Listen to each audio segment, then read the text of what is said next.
Hello everyone, welcome back to the CSS lecture series on political science. In the previous lecture, we discussed monarchy, its evolution through different stages, कि कैसे absolute monarchy or उसके different phases through limited monarchy and how it effectively translated into constitutional systems across the globe in the broader sense of the word. Today we'll be looking at dictatorship first. Dictatorship किस निज़ाम को कहते हैं? ये एक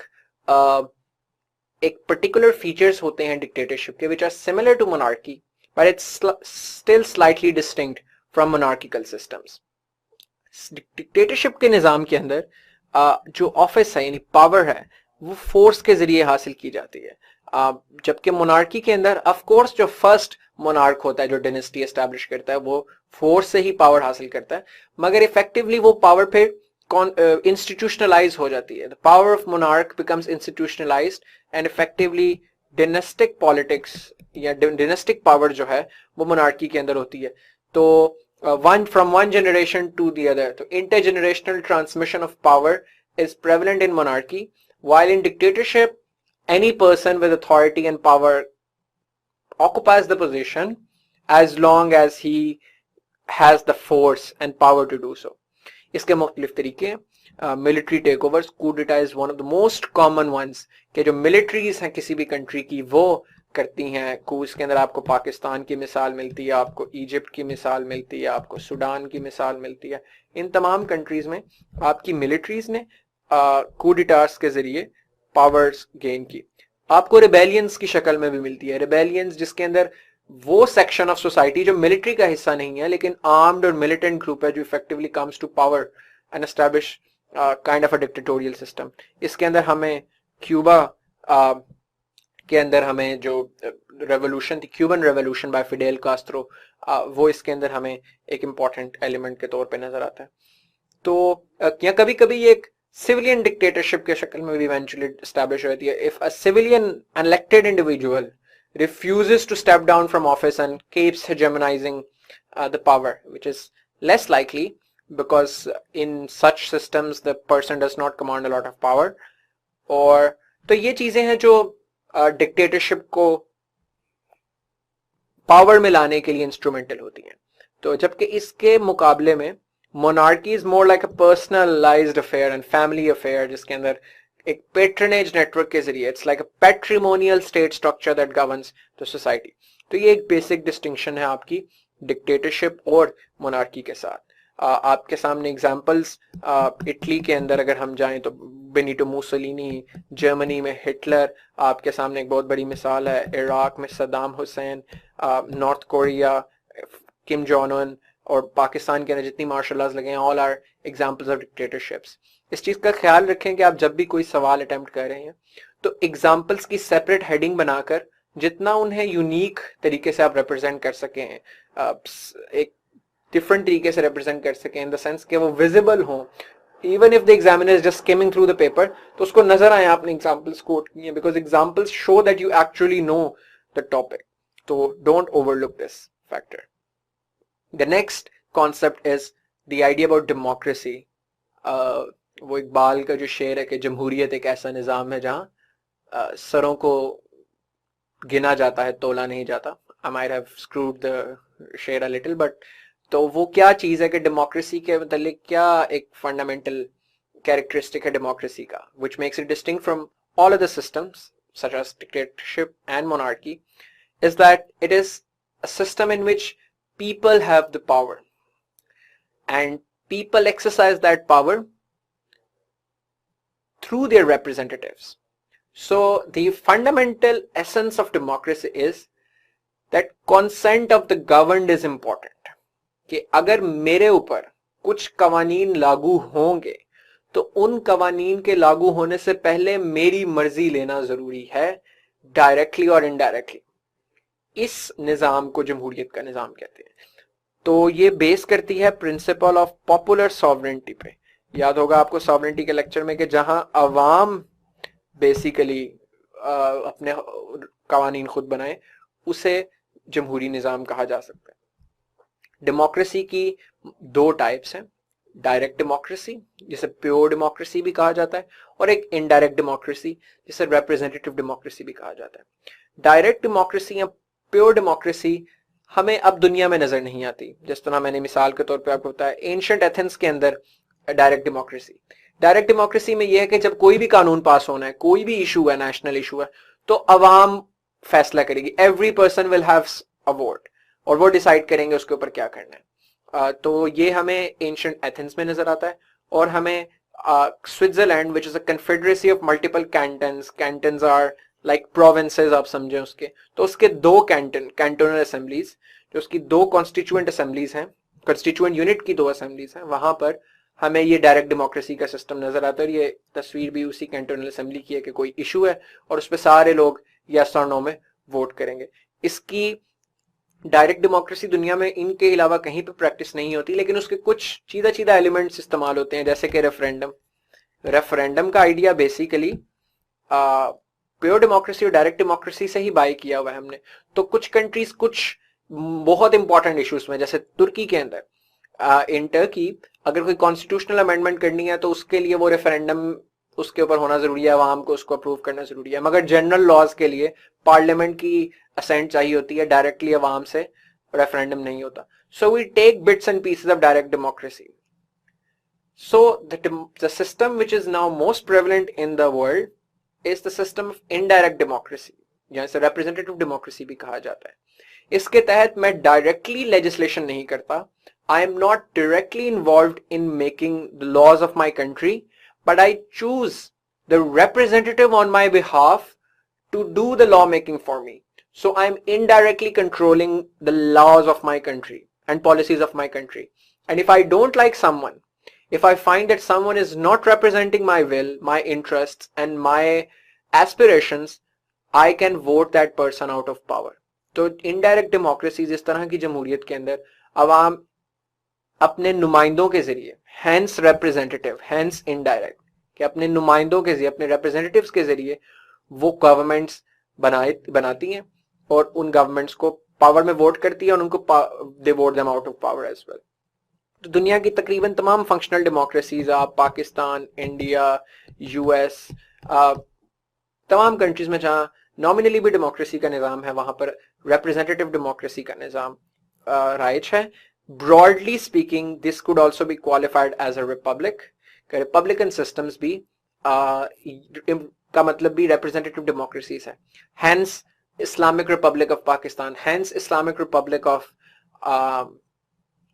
Iran, hence Republic of Korea, hence republic, इस तरह आपके पास different Republic जो आपके सामने नजर आते हैं। 2011 में इसके ऊपर सवाल आया था कि what are the prerequisites for the success of democratic political system. हम देखते हैं कि इस तरह के क्वेश्चन को आप किस तरह आंसर कर सकते हैं। So in such a question I have divided, it's better to have as many headings as possible, because आपकी प्रेजेंटेशन अच्छी होती है, it gives an assumption, an impression to the examiner कि आपको बहुत कमांड है उसके ऊपर। तो इस क्वेश्चन के अंदर हम डिफरेंट प्रीरेक्विजिट्स देखते हैं कि वो क्या है for the success of a democratic political system. So first, a structural prerequisite. Structural prerequisites are the more formal prerequisites, या जो legal चीजें हैं, जो कि institutional चीजें हैं, हम उनकी बात करेंगे। The first is the presence of a written constitution. जब हम prerequisite की बात करते हैं तो इसका मतलब वो कौन सी चीजें पहले से मौजूद होनी चाहिए कि अगर वो मौजूद होंगी तो ही जमहूरी निज़ाम अच्छे तरीके से चल सकेगा। तो written constitution बहुत इंपॉर्टेंट है for the functioning of democracies. इसकी वजह यह है कि constitution divides power between different branches. वो बताता है कि किसकी क्या रिस्पॉन्सिबिलिटी है, वो डोमेन्स एस्टैब्लिश करता है डिफरेंट इंस्टीट्यूशंस की, वो चेक्स एंड बैलेंसेस का सिस्टम देता है और अकाउंटेबिलिटी करता है आपकी गवर्नमेंट की। So in the constitution moreover provides for the human rights, कि कौन से फंडामेंटल राइट्स हैं सिटीजन्स के जो कि स्टेट एब्रोगेट नहीं कर सकती, वो कौन से राइट्स हैं जिनको स्टेट सस्पेंड नहीं कर सकती। So constitution in that regard is the one of the most essential elements, and written constitution, a codified constitution, because you can make reference to that constitution and it becomes the fundamental tenet of democracy. UK बहरहाल इसके अंदर एक exception है, because UK does not have a written constitution and despite that it is functioning very well. उसकी वजह यह है कि they have generally shown a very higher moral political character. वो कन्वेंशंस के ऊपर बेस करते हैं रादर देन कॉन्स्टिट्यूशन के ऊपर। कन्वेंशन वो चीज है जो जस्ट प्रैक्टिस बन गई है, so it's just a habit. Constitution कोई भी नहीं है यूके का, कहीं पे भी नहीं लिखा कि अगर आप इलेक्शन जीत के आए हैं तो आपको पार्टी गवर्नमेंट बनाने की इजाजत दी जानी चाहिए, लेकिन एक कस्टम है वहां पे, ठीक है। इसी तरह ये नहीं लिखा कि अगर एक सिटिंग गवर्नमेंट का बयानिया किसी रेफरेंडम में या किसी भी चीज में अवाम में हार जाता है तो उसको रिजाइन कर देना चाहिए, लेकिन एक कन्वेंशन है। इसलिए हमने देखा कि डेविड कैमरॉन ने ब्रेक्सिट के खिलाफ कैंपेन की, लेकिन चूंकि अवाम ने ब्रेक्सिट के फेवर में वोट किया तो डेविड कैमरॉन ने रिजाइन कर दिया कि एज अ मॉडल जेस्टर। वो कहीं पे भी नहीं लिखा गया कि प्राइम मिनिस्टर की जिम्मेदारी है कि वो रिजाइन करे, मगर कुछ conventions over time habitually political culture के अंदर इतनी इंस्टीट्यूशनलाइज हो चुकी हैं, वो उस कन्वेंशंस की बेसिस पे अपना सारा का सारा पॉलिटिकल निजाम चलाते हैं। But generally it's not workable across the globe for countries especially who do not have a very strong democratic culture. So a codified written constitution becomes a sine qua non for the functioning of a true democratic polity. Second is the constitutional protection of fundamental rights. हमने जैसे बात की थी कि human rights बहुत important हैं, अगर वो protect नहीं होंगे तो लोग कभी भी अपने rights secure नहीं कर सकते। The third is the impartial and strong modern state. इसका मतलब क्या है? अगर आप ब्रॉडली कंपैरिजन करें तो वेस्टर्न इंस्टीट्यूशंस जो एडवांस सोसाइटीज हैं उनको हम कहते हैं इम्पार्शियल, यानी वो बायस नहीं होते, और स्ट्रॉन्ग मॉडर्न इंस्टीट्यूशंस हैं, मेरिटोक्रेटिक होते हैं वो इंस्टीट्यूशंस।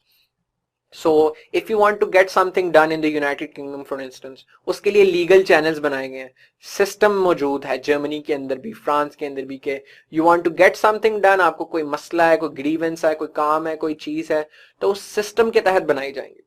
जबकि जो लेसर एडवांस सोसाइटीज है, even our own country and other third world countries, वहां पे क्या है जी कि आपके रिश्तेदारों का कितना ताल्लुक है, आपके कितने ताल्लुकात हैं, यानी आप अपने कॉन्टैक्ट्स की बेसिस पे अपने काम करवा सकते हैं, ना कि on the merit of thing. The same goes with institutions. In the advance societies institutions are governed by competent people who are hired on merit, जबकि नेपोटिज्म और personal contacts play a huge role in the developing countries या lesser advance countries. तो modern states govern through, आप ये समझे, they have governance through institutions, जबकि जो आपकी लेसर एडवांस स्टेट्स हैं, they do governance through patronage.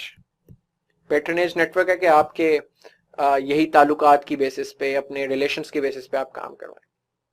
So in such societies, developing countries में, इसलिए डेमोक्रेसी पे इतना लोगों का यकीन भी नहीं होता और वो डेमोक्रेसी इतनी फंक्शन भी नहीं इफेक्टिवली कर रही होती, क्योंकि इनके इंस्टीट्यूशंस मेरिटोक्रेटिक नहीं होते, इनके इंस्टीट्यूशन सिस्टम्स और के जरिए गवर्न नहीं कर रहे होते, बल्कि वो पेट्रनेज के जरिए गवर्न कर रहे होते हैं।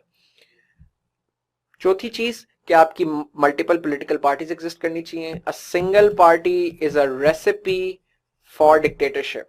हमने देखा है कि चाइना भी कहने को डेमोक्रेसी अपने आप को कहता है, पीपल्स रिपब्लिक ऑफ चाइना उसका नाम है, रिपब्लिक उसके नाम में भी आता है, but despite that China is not considered a true democracy on any standard.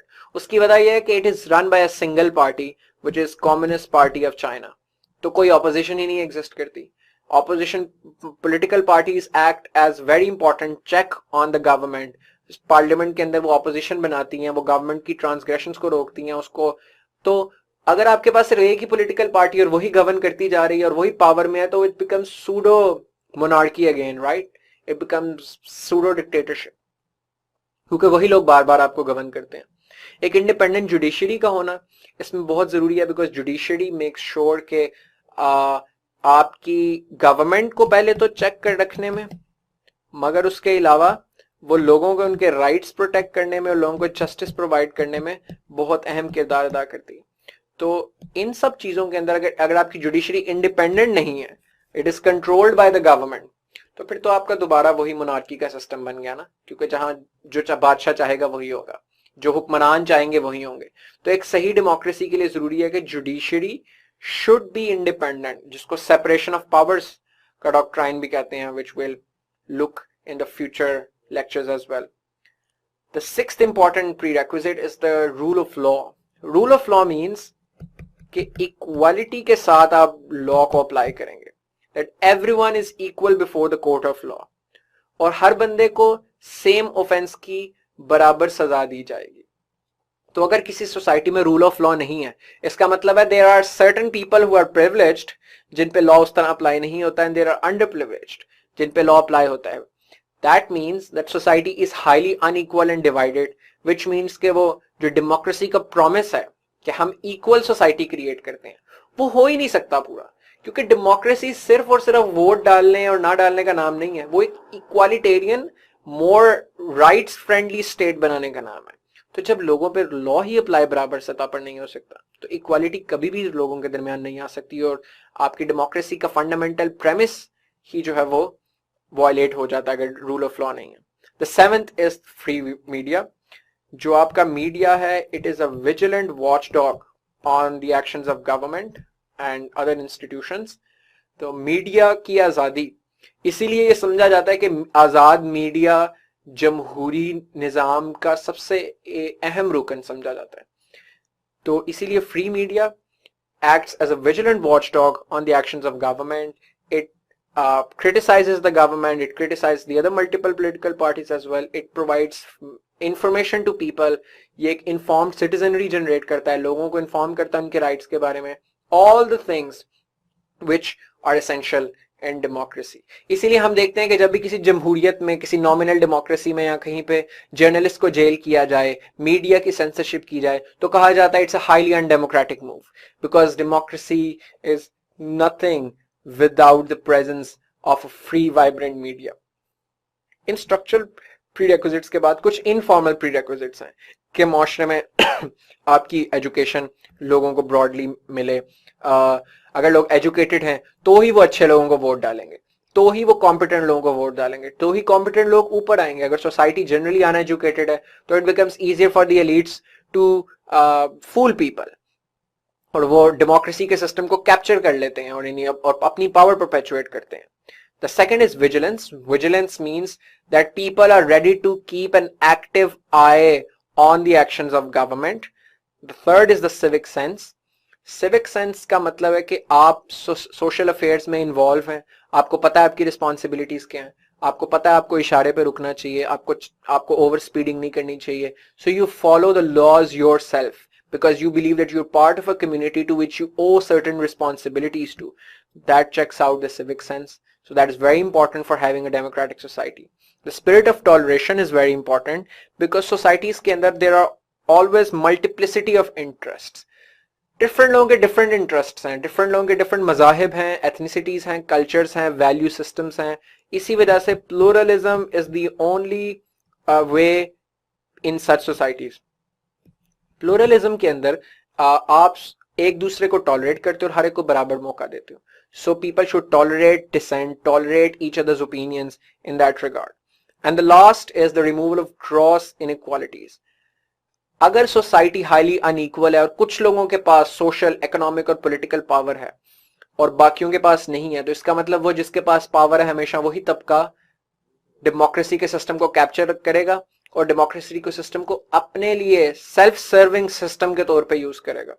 This is not sustainable on the first level and it is not even a true democracy.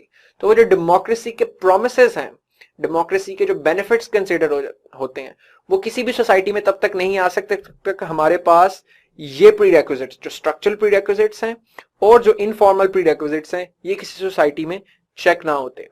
इसके अंदर एक और बहुत इंपॉर्टेंट चीज है, and it's kind of a chicken and egg argument. What comes first? Do these things come first or does democracy bring these things? तो you can mold that argument in both ways. कि किसी ना किसी हद तक आपको पहले से इन चीजों का मौजूद होना किसी मुआशरे में बहुत जरूरी है, तभी डेमोक्रेसी इन चीजों को मजीद बढ़ाती है और it keeps a self sustaining loop and it keeps reinforcing each other.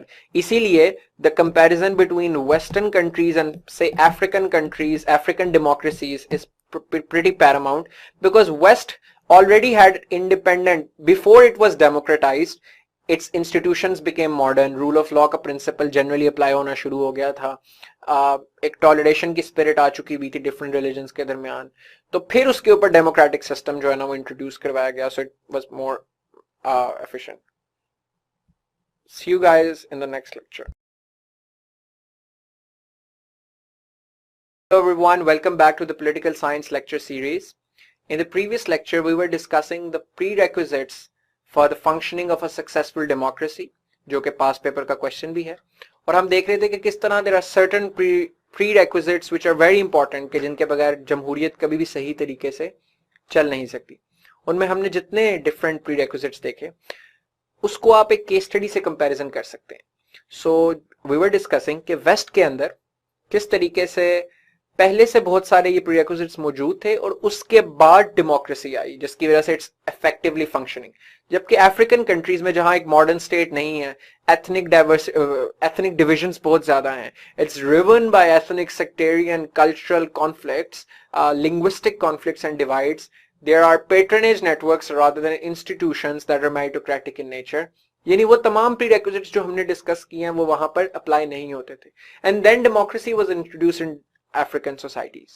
According to certain political theorists, in which Francis Fukuyama is one of the very vocal ones, argue that because of the absence of these prerequisites and introduction of democracy at a point in their history when these prerequisites were missing, in the longer run democracy ended up doing more harm to African countries.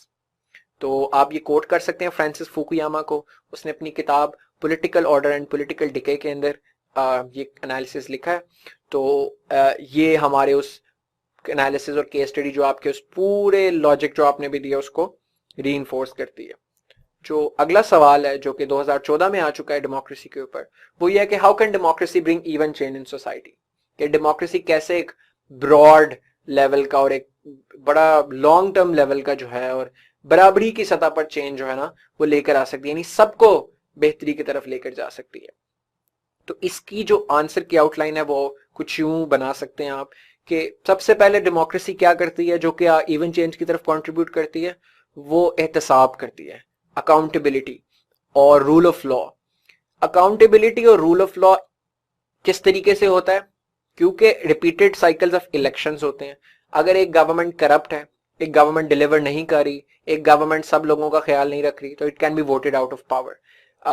Mess media और civil society groups, ये media act as a watch dog on the performance of government.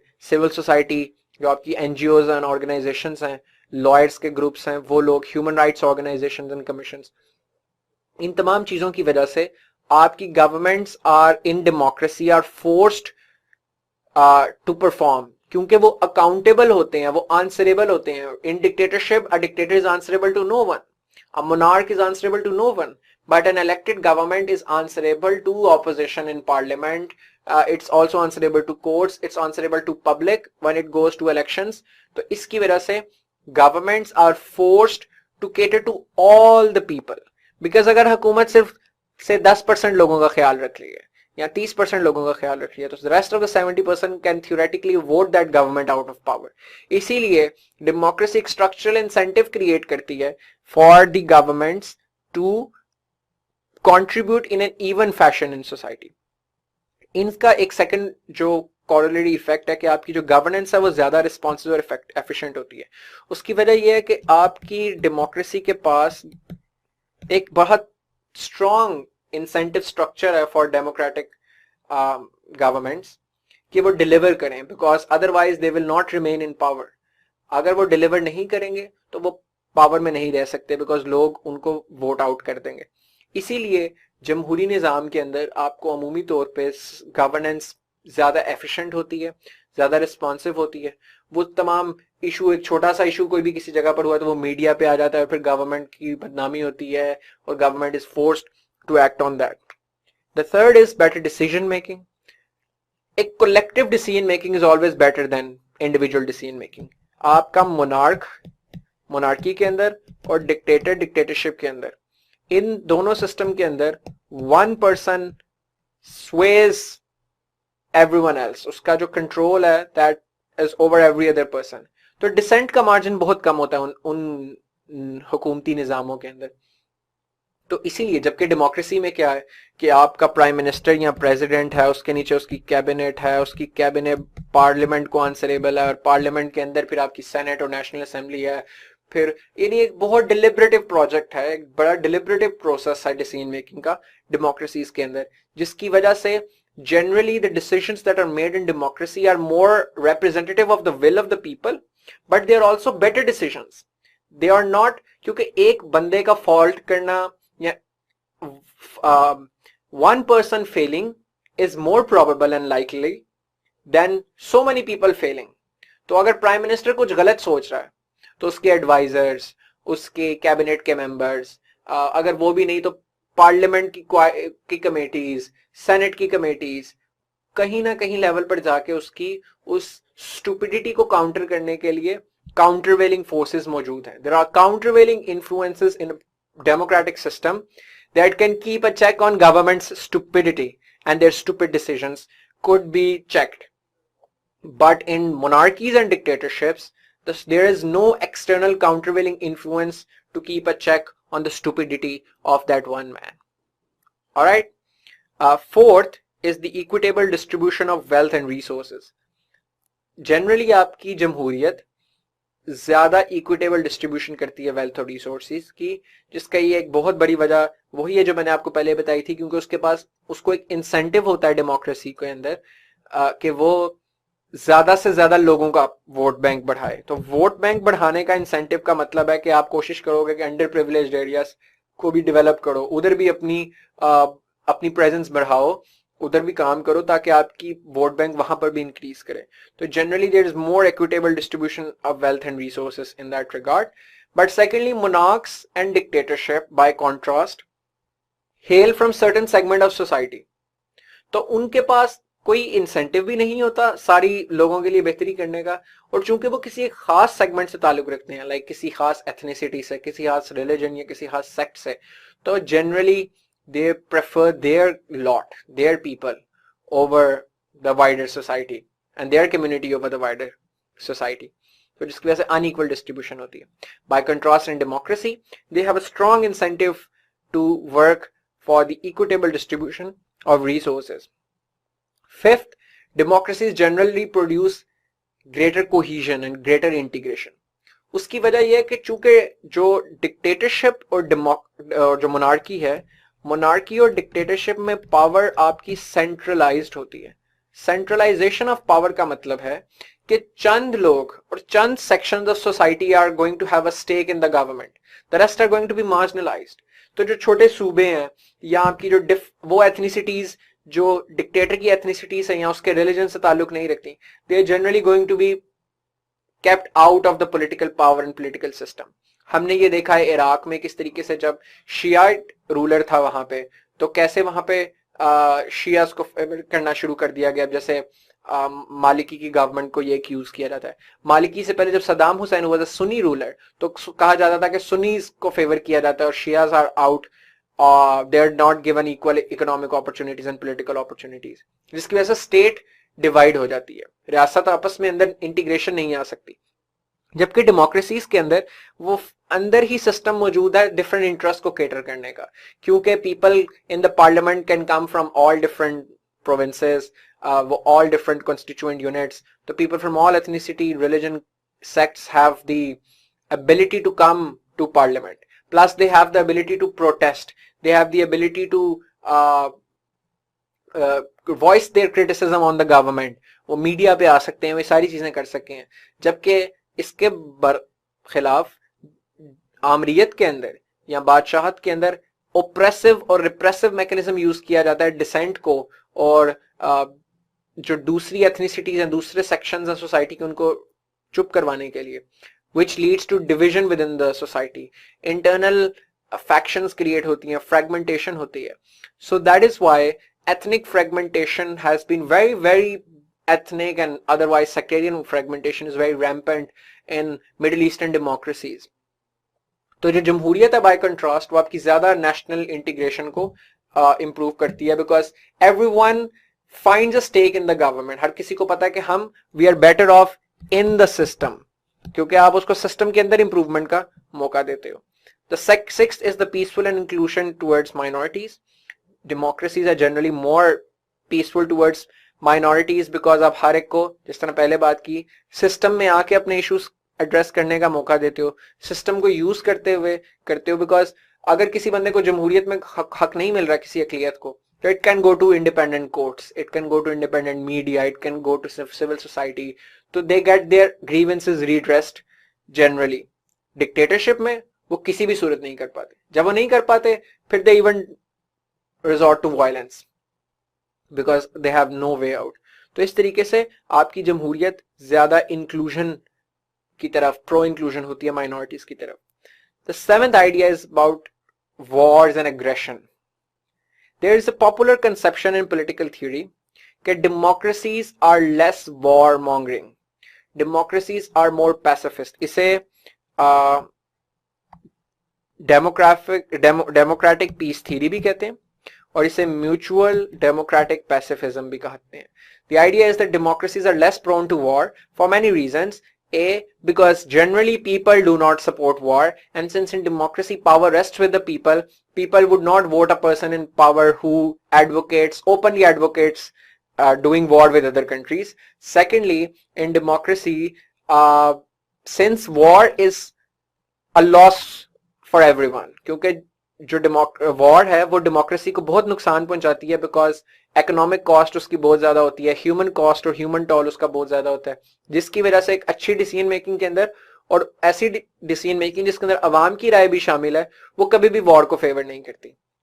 Bye contrast, dictatorships in order to prolong their power, in the interest to perpetuate their power and elongate their power, they are more prone to go to war. तो democratic peace theory के तहत democracies are less prone to war. The last is that they can see greater support for the international community. IMF, World Bank, Global Development Institutions, generally जो Bretton Woods Institution जिनको कहा जाता है, जो waste ने develop किए थे, वो इंस्टीट्यूशन आपके डेमोक्रेटिक कंट्रीज को ज्यादा एड प्रोवाइड करते हैं, specially since the end of the cold war.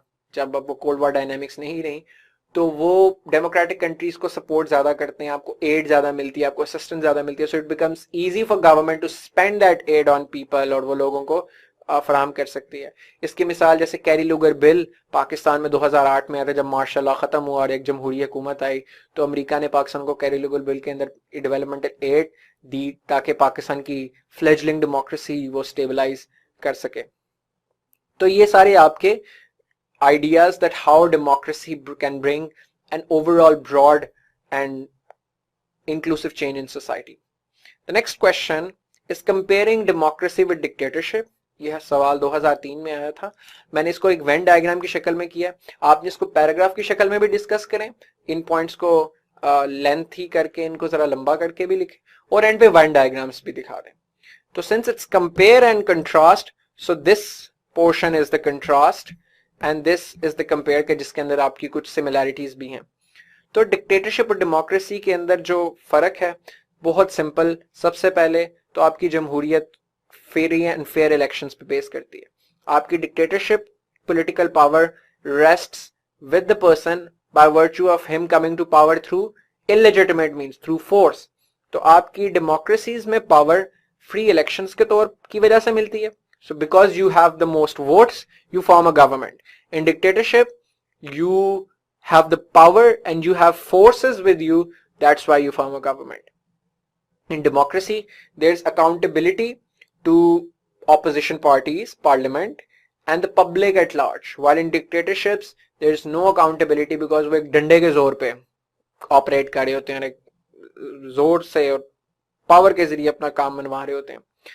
तीसरी, डेमोक्रेसी के अंदर आपके पास मल्टीपल पॉलिटिकल पार्टीज होती हैं जो कि डिफरेंट इंटरेस्ट को रिप्रेजेंट कर रही होती हैं. कुछ लोकलाइज्ड पॉलिटिकल पार्टीज होती हैं, जैसे पाकिस्तान में बलोचिस्तान अवामी पार्टी है, बलोचिस्तान नेशनल पार्टी है. इसी तरह जो दुनिया भर में डेमोक्रेसीज के अंदर कुछ लोकलाइज्ड पार्टीज होती हैं नेशनल पार्टीज के अलावा. तो in such a fashion, in democratic states, all different sections of society get represented in the public, in the political arena, and effectively in the parliament as well. जबकि dictatorship में political parties generally या तो ban होती हैं क्योंकि तमाम political activity ban की जाती है, या किसी एक पॉलिटिकल पार्टी को, जैसे पाकिस्तान की डिक्टेटरशिप्स के अंदर भी हर डिक्टेटर ने किसी एक पार्टी को अपने साथ मिला लिया, तो वो उनको इन्वॉल्व करते हैं। तो democracy is governed by multiplicity of interests represented by different and variant political parties, while dictatorships, political parties are virtually absent. Democracy के अंदर moreover आपको open criticism, free speech और fundamental rights की जो protection है, constitutional protection नजर आती है, जबकि आप dictatorship के अंदर देखें तो all kinds of civil liberties and political liberties are curtailed. Democracy के अंदर एक जो अदलिया है आपकी वो आज़ाद होती है, एक इंडिपेंडेंट जुडिशरी ऑपरेट करती है जो कि चेक रखती है गवर्नमेंट के ऊपर, इंडिपेंडेंट अपने डिसीजंस देती है और सिटीजन्स को रिलीफ और इमीडिएट और स्विफ्ट जस्टिस देने का काम करती है। जबकि डिक्टेटरशिप्स के अंदर अमूमी तौर पे जुडिशरी जो है वो डिक्टेटर्स की बिडिंग करती है, वो उन्हीं के मर्जी के फैसले देती है, जो डिक्टेटर्स फैसले देना चाहते हैं वो उसी किस्म के फैसले दिया करते हैं। तो judiciary is not independent and even with countries that have very poor democratic culture as well, in our history as well, जिस तरह हम देखते हैं कि historically the honourable judiciary of Pakistan has validated martial laws and military coups time and again. तो इससे इन judiciary की independence जो है वो कॉम्प्रोमाइज होती है डिक्टेटरशिप्स के अंदर to function effectively. The sixth important comparison is that in democracy power is not concentrated, it's relatively decentralized। कि सिर्फ प्राइम मिनिस्टर होने के बावजूद उसकी कैबिनेट, फिर पार्लियामेंट्स, फिर प्रोविंशियल और पार्लियामेंट्स, इनके दरमियान पावर्स डिस्ट्रीब्यूट हुई होती हैं। जबकि डिक्टेटरशिप के अंदर चूंकि अमूमी तौर पे जो मिलिट्री से हेल करते हैं, they have a strict command and control structure, due to which power बहुत कॉन्सेंट्रेटेड होती है आपकी डिक्टेटरशिप्स के अंदर, और वो एक सेंटर से गवर्न करते हैं पूरी स्टेट को, जिसकी वजह से बहुत ज्यादा पेरिफेरल एरियाज, बहुत ज्यादा एरियाज और इंटरेस्ट्स इग्नोर हो जाते हैं, निग्लेक्ट हो जाते हैं। तो इनकी वजह से power, the centralised power at one part of the country means कि एक खास हिस्से तक डिक्टेटरशिप के बेनिफिट्स पहुंचेंगे, सारे एरियाज तक वो बेनिफिट्स नहीं पहुंचेंगे। इन तीनों में, दोनों सिस्टम्स के अंदर तीन चीजें कॉमन भी हैं कि both has the potential to be powerful. Democracies बहुत बहुत पावरफुल आपको नजर आती हैं, जिनमें बड़ी रियासतें बहुत पावरफुल हैं, like US, UK, France, these countries. Dictatorships भी आपको पावरफुल नजर आती हैं। इनके अंदर एक रिप्रेजेंटेटिव हेड होता है दोनों निज़ाम के अंदर, क्योंकि दोनों निज़ामों में आपको के पास एक तरफ प्राइम मिनिस्टर है जो रिप्रेजेंट करता है, वो सिंबॉलिक हेड भी होता है, वो इफेक्टिवली गवर्न भी करता है, तो लीडर की बहुत इंपॉर्टेंस होती है। डिक्टेटरशिप तो वैसे ही एक पर्सनालिटी कल्ट की वजह से या फोर्स ऑफ वन पर्सन की वजह से एग्जिस्ट करती है, तो वहां भी लीडर की बहुत इंपॉर्टेंस होती है। अगर हम ऑब्जेक्टिवली देखें, even the democracies are less prone to war, दोनों कंट्रीज में पोटेंशियल फॉर वॉर एग्जिस्ट करता है, और according to people and political scientists who do not agree with the theory of democratic pacifist theory, जो हमने पहले discuss की थी, जो इससे एग्री नहीं करते, वो कहते हैं कि रियासत चाहे जमहूरी है चाहे आमिर है, वॉर का जो कैलकुलस है वो स्टेट के नेशनल इंटरेस्ट की बेसिस पे होता है। उसका निज़ाम जो मर्जी है, उससे उस चीज पे कोई फर्क नहीं पड़ता कि चाहे वो डेमोक्रेसी का निज़ाम है या डिक्टेटरशिप का निज़ाम है।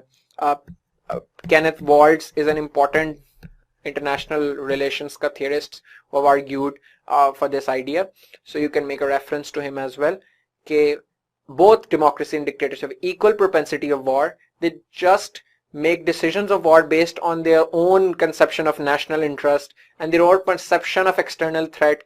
वो perception of threat की basis पे war पे जाया करते हैं, तो both are equally likely।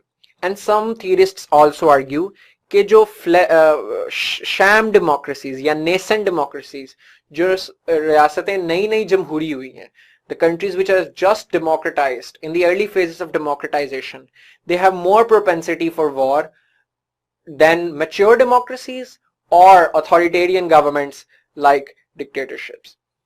तो ये आपके पास बेसिकली वो तमाम जनरल आइडियाज हैं जो कि आप इस क्वेश्चन के अंदर फिट कर सकते हैं। Don't forget you have to make headings and subheadings, और उसके अंदर एग्जांपल्स और रेफरेंसेस और कोटेशंस जो आप लिख सकते हैं। and at the end, before conclusion, more likely, rather preferably, make a Venn diagram to condense all the information that we have done, and do that for all kinds of compare and contrast questions. Next हम यहीं से continue करेंगे political science को. Till then, take care. See you in the next lecture.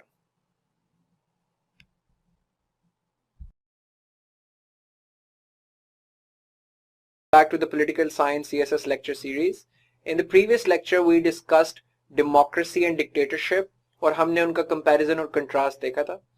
In today's lecture, we'll discuss another past paper question which came in 2001 and 2008 in slightly different forms. But in दोनों questions की overall theme यही है कि वो कौन से circumstances होते हैं या वो ऐसे कौन से events होते हैं जिनके नतीजे में आपकी एक चलती जमहूरियत, डिक्टेटरशिप या अथॉरिटेरियन सिस्टम की तरफ चली जाती है. So how do democracies degenerate to dictatorial rule? उसके कुछ ब्रॉड फैक्टर्स हैं जिनको हम डिस्कस करते हैं.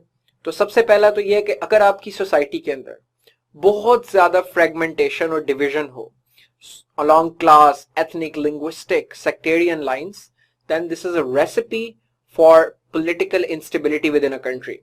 And if there is mass political instability and any democratic system fails to cope with that mass political instability, then the powerful institution can easily replace the democratic system and control the system, such as the military. Pakistan की तारीख में भी आप देखते हैं कि जब भी मार्शल लॉ लगा है, वो उसके कॉन्टेक्स्ट में कोई ना कोई एजिटेशन, कोई ना कोई नेशनल क्राइसिस, किसी सिचुएशन जो है वो एज अ प्रीटेक्स्ट यूज की जाती रही है मार्शल लॉ लगाने के लिए. So in countries that have severe internal fragmentation along different lines, वो वाइड स्प्रेड कॉन्फ्लिक्ट और इंस्टेबिलिटी को जन्म देता है. तो इस इंस्टेबिलिटी की वजह से, पार्डन माय राइटिंग, तो उस इंस्टेबिलिटी की वजह से आपको पावरफुल इंस्टीट्यूशन जो है which is military, it gets the space to occupy the political power and hence oust the democratic government and through a coup come to power. The second is failure to manage national catastrophe. अगर किसी democratic रियासत कोई बहुत बड़ा crisis, ये catastrophe economic हो सकती है, ये कैटास्ट्रफी नेचुरल कैटास्ट्रफी हो सकती है, नेचुरल डिजास्टर हो सकता है, या ये कैटास्ट्रफी कोई पॉलिटिकल क्राइसिस हो सकता है. अगर इस तरह का कोई भी क्राइसिस है, इस तरह का कोई भी एलिमेंट है, तो अगर डेमोक्रेटिक सोसाइटी और डेमोक्रेटिक सिस्टम इनको कोप करने में फेल हो जाए, तो again it gives space to the powerful institution, the military और द रेबेलियस ग्रुप, जो कि फिर ऑक्युपाई करता है और वो स्पेस ऑक्युपाई करके पॉलिटिकल पावर को कैप्चर करता है. Third is the extremely poor performance on economic and societal indicators. जमहूरियत के साथ या किसी भी सियासी निज़ाम के साथ एक जनरली अवाम की एक्सपेक्टेशन ये होती है कि ये लोगों का स्टैंडर्ड ऑफ लाइफ इंप्रूव करेगा. It will improve the macro and micro economic growth of the country, standard of life, service delivery, governance, institutional structure will be improved. लेकिन अगर इन प्रोमिसेस पे कोई जमहूरियत डिलीवर ना कर पाए और इस लेवल पे कि वो एक क्राइसिस की सिचुएशन जनरेट करने के काबिल हो जाए, तो लोगों का ट्रस्ट नहीं रहता. So it creates a trust deficit.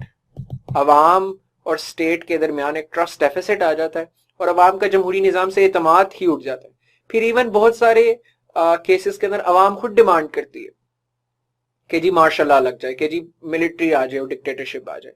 सो ये काफी इंस्टेंसेस मशहूर रहे हैं, even though it's very simplistic explanation, मगर ये बड़े इंस्टेंसेस मशहूर हैं कि जी जब भी मार्शल लॉ पाकिस्तान में लगा है तो बहुत सारे सेगमेंट्स ऑफ सोसाइटी वो उन्होंने सेलिब्रेट किया है उसको, और मिठाइयाँ तकसीम करते थे सड़कों के ऊपर जब मार्शल लॉ लगता था, क्योंकि लोग इतने तंग आ गए होते थे अक्सर अपनी जमहूरी हुकूमतों से. While this is not the complete picture, most of the people were also disappointed and are also face the brunt of the dictatorial regimes as well.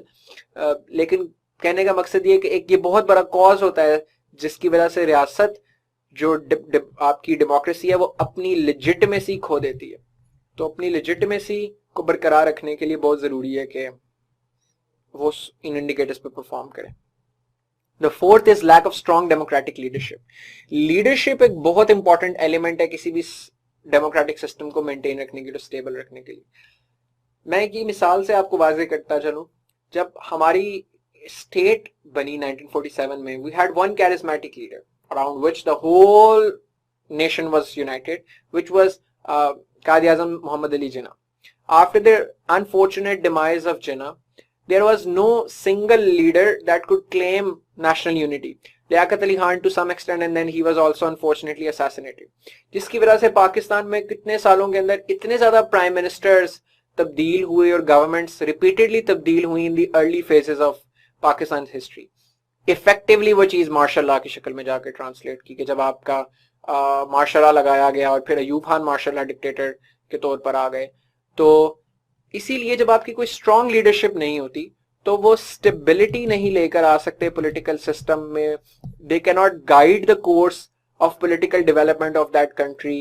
वो जो लोगों की एस्पिरेशन और विशेस को पूरा नहीं कर पाते और पॉलिटिशियंस को एम्पावर नहीं कर पाते, वो पार्लियामेंट को एम्पावर नहीं कर पाते. So in the absence of a strong democratic leadership, your parliament gets weakened, your political system becomes more unstable. हर कोई कोशिश कर रहा होता है एक दूसरे की लेग पुलिंग में. जो स्ट्रॉन्ग डेमोक्रेटिक लीडर्स हैं वो रेकंसिलिएशन और नेगोशिएशंस के जरिए पॉलिटिकल पार्टीज को भी इकट्ठा रखते हैं. In the absence of that वो पॉलिटिकल एलीट ही आपकी डिवाइडेड रहती है, which in turn gives space to the dictatorial ambitions of the powerful, be it military और एनी रिबेलियस ग्रुप, कि उनको फिर आप स्पेस देते हैं कि जिसकी वजह से वो इजीली इस divided and fragmented political arena का फायदा उठा सकते हैं. 5 is the self-serving political parties and political opportunism. Dictators और authoritarian regimes भी अक्सर political parties पे rely करती हैं, and they look for reliable partners जिनको वो use कर सके ruling political parties के against. हमारे यहाँ भी एक unfortunately बहुत predatory political system है. Predatory political system इस तरीके से कि political parties generally not want to work for the betterment of democratic system or the overall society. They just want to get into power themselves. तो dictators promise them कि when they will come to power तो वो ministries और government के अंदर इस political party को शामिल कर लेंगे. In turn वो वाली political party जो ruling political party है दूसरी political parties के खिलाफ dictators को मदद करती है power में आने के लिए. पाकिस्तान की तारीख में आपको हमेशा इस तरह कोई ना कोई पॉलिटिकल पार्टी, अयूब खान के टाइम पे कौंसिल मुस्लिम लीग थी, ज़िया साहब के टाइम पे जनरल ज़िया साहब के टाइम पे आपको दोबारा से मुस्लिम लीग रिवाइव होती नजर आती है, जनरल मुशर्रफ के टाइम पे मुस्लिम लीग क्यू. इस तरह अगर आपकी political party self serving interest पे चली जाएं और पॉलिटिकल अपॉर्चुनिज्म का शिकार हो जाएं तो डिक्टेटर्स उस चीज को एक्सप्लॉइट करते हुए पावर में आ सकते हैं. The sixth is the civil military imbalance and direct civil military conflict. अगर military और civilians आपस में divided है leadership and they are at odds with one another and in interest of both are clashing with one another, their perception on what favorable policies of a country is are directly in clash with one another, and if all mechanisms of negotiation, reconciliation and common ground has been exhausted, तो ये भी एक recipe है martial law की. Because अगर इतना direct conflict है तो other sometimes in beaker democracies वो सिविलियन गवर्नमेंट्स को फारिग करवा दिया जाता है. अगर एक डायरेक्ट इंस्टीट्यूशनल क्लैश है आपका, अगर आपका डायरेक्ट क्लैश है इंस्टीट्यूशनल इंटरेस्ट के साथ एक दूसरे के, तो इन एग्जांपल्स के अंदर जितनी पोस्ट कॉलोनियल सोसाइटीज हैं, जो माबाद आबादियाती रियासतें हैं, ये वो रियासतें हैं जो पहले किसी ना किसी कॉलोनियल पावर के अंडर थी, like Pakistan, Bangladesh, India, Singapore, all these countries, इनको पोस्ट कॉलोनियल स्टेट्स कहा जाता है. तो पोस्ट कॉलोनियल स्टेट्स में एक और कॉमन चीज भी ये रही है कि क्योंकि कॉलोनियल एरा के अंदर, कॉलोनियल रूल के अंदर मिलिट्री स्ट्रांग थी और सिविलियन इंस्टीट्यूशंस वीक थे. So for instance British built strong military in India, it built strong bureaucratic structure in India because it wanted to rule India, और govern करने के लिए इंडिया को एक स्ट्रॉन्ग मिलिट्री और एक स्ट्रॉन्ग ब्यूरोक्रेसी की जरूरत थी ब्रिटिश को. But they didn't bring strong civilian institutions. उन्होंने कोर्ट्स बड़ी अच्छी नहीं बनाई यहाँ पे, या उन्होंने बहुत ज्यादा फ्री एंड फेयर और रिपीटेड इलेक्शंस नहीं कराए, जिसकी वजह से बहुत आपकी जैसे पॉलिटिकल लीडरशिप भी ग्रूम करती corresponding, due to which a lot of post colonial societies when they got independence after decolonisation, उनके बहुत मजबूत मिलिट्री मौजूद थी मगर बहुत मजबूत सिविलियन इदारे और इंस्टीट्यूशंस मौजूद नहीं थे। Because of that power imbalance it became easy for military to come. In a similar fashion आप ये देख सकते हैं, ये एग्जांपल पाकिस्तान, इजिप्ट, थाईलैंड, ये तीनों पोस्ट कॉलोनियल सोसाइटीज और वहां डिक्टेटरशिप इज वेरी रैम्पेंट। अगला सवाल जो पास पेपर्स में 2010 में आया है कि would you agree that democracy is the only remedy for social, political, economic instability in the developing country? अब इस पे आपकी मर्जी है, because it's an opinionated analysis, then you can say yes. But since you are giving an exam in a functional democratic country के जो form में democracy पे ऑपरेट करती है और आपने एक डेमोक्रेटिक सिस्टम में ऑपरेट करना है और काम करना है after you come to bureaucracy, तो it's more expedient even for you to answer that in a no, because you are going to work in a developing country under a democratic system. And even on objective levels, this statement is not true according to a lot of academic theorists and political scientists.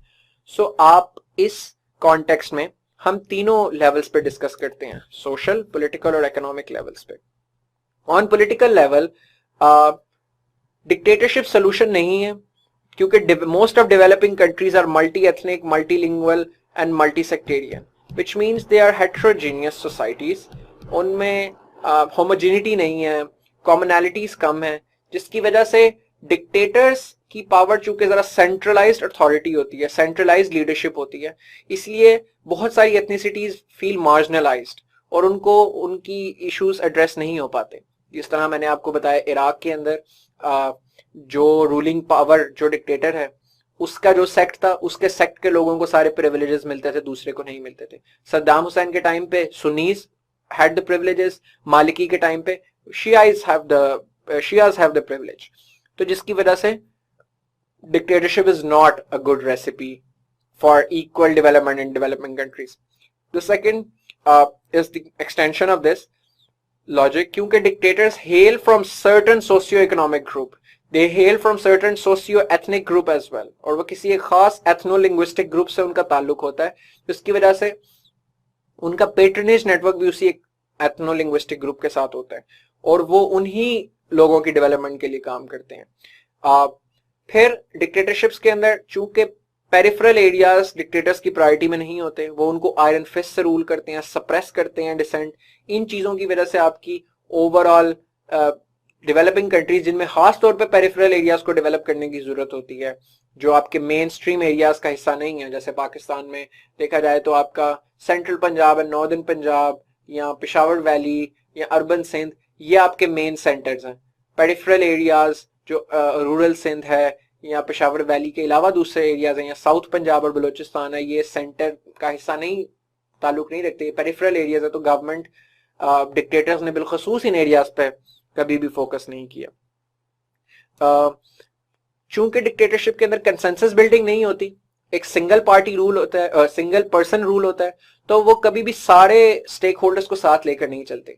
इन सारे stake holders को ना साथ लेकर चलने की वजह से, इन सारे कॉजेस की वजह से आपको ओवरऑल मैस लेवल पे पॉलिटिकल इंस्टेबिलिटी नजर आती है इवेंचुअली। आज नहीं तो कल वो जो आपका पूरा का पूरा एक स्ट्रक्चर बना होता है, वो ढांचा नीचे गिर जाता है और फिर केओस आता है सोसाइटी में। अरब स्प्रिंग जिस तरह हमने देखा तुनीसिया से स्टार्ट हुआ 2011 में, पूरे मिडिल ईस्ट में फैला, because everyone was just tired and fed up with dictators running them countries and repressing their rights. Pakistan में भी हमने देखा डिक्टेटरशिप्स आती हैं लेकिन लॉन्ग टर्म में सस्टेनेबल नहीं होती, बिकॉज लोग इफेक्टिवली इवेंचुअली इससे तंग आ जाते हैं और फिर चूंकि फिर बार बार ये डिक्टेटरशिप्स के खिलाफ फिर मुजाहरे, प्रोटेस्ट, केओस, ये पॉलिटिकल इंस्टेबिलिटी जनरेट करते हैं, फिर नई गवर्नमेंट आती है, फिर उसे जीरो से स्टार्ट करना होता है। तो this is not good for the image of a country, this is not good for investor confidence. तो ये इसका एक इनडायरेक्ट इफेक्ट आपकी इकोनॉमी पे भी होता है।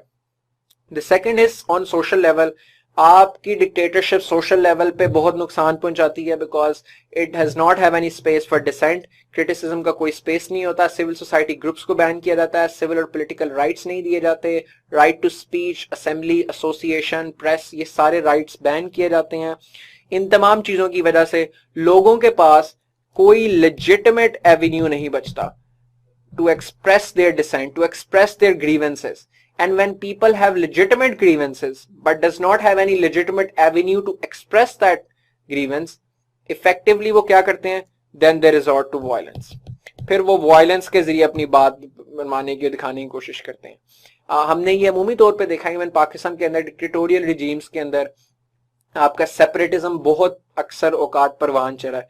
उसकी वजह यह है कि आप सारे स्टेक होल्डर्स को साथ लेकर नहीं चल पाते।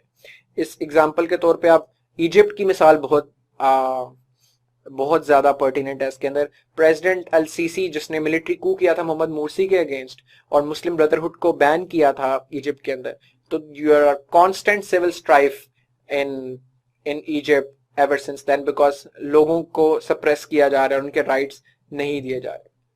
Third is on the economic level. Economic level के ऊपर दोनों पर्सपेक्टिव्स हैं इसके अंदर। It may perform well and it may not perform well under dictatorial regimes.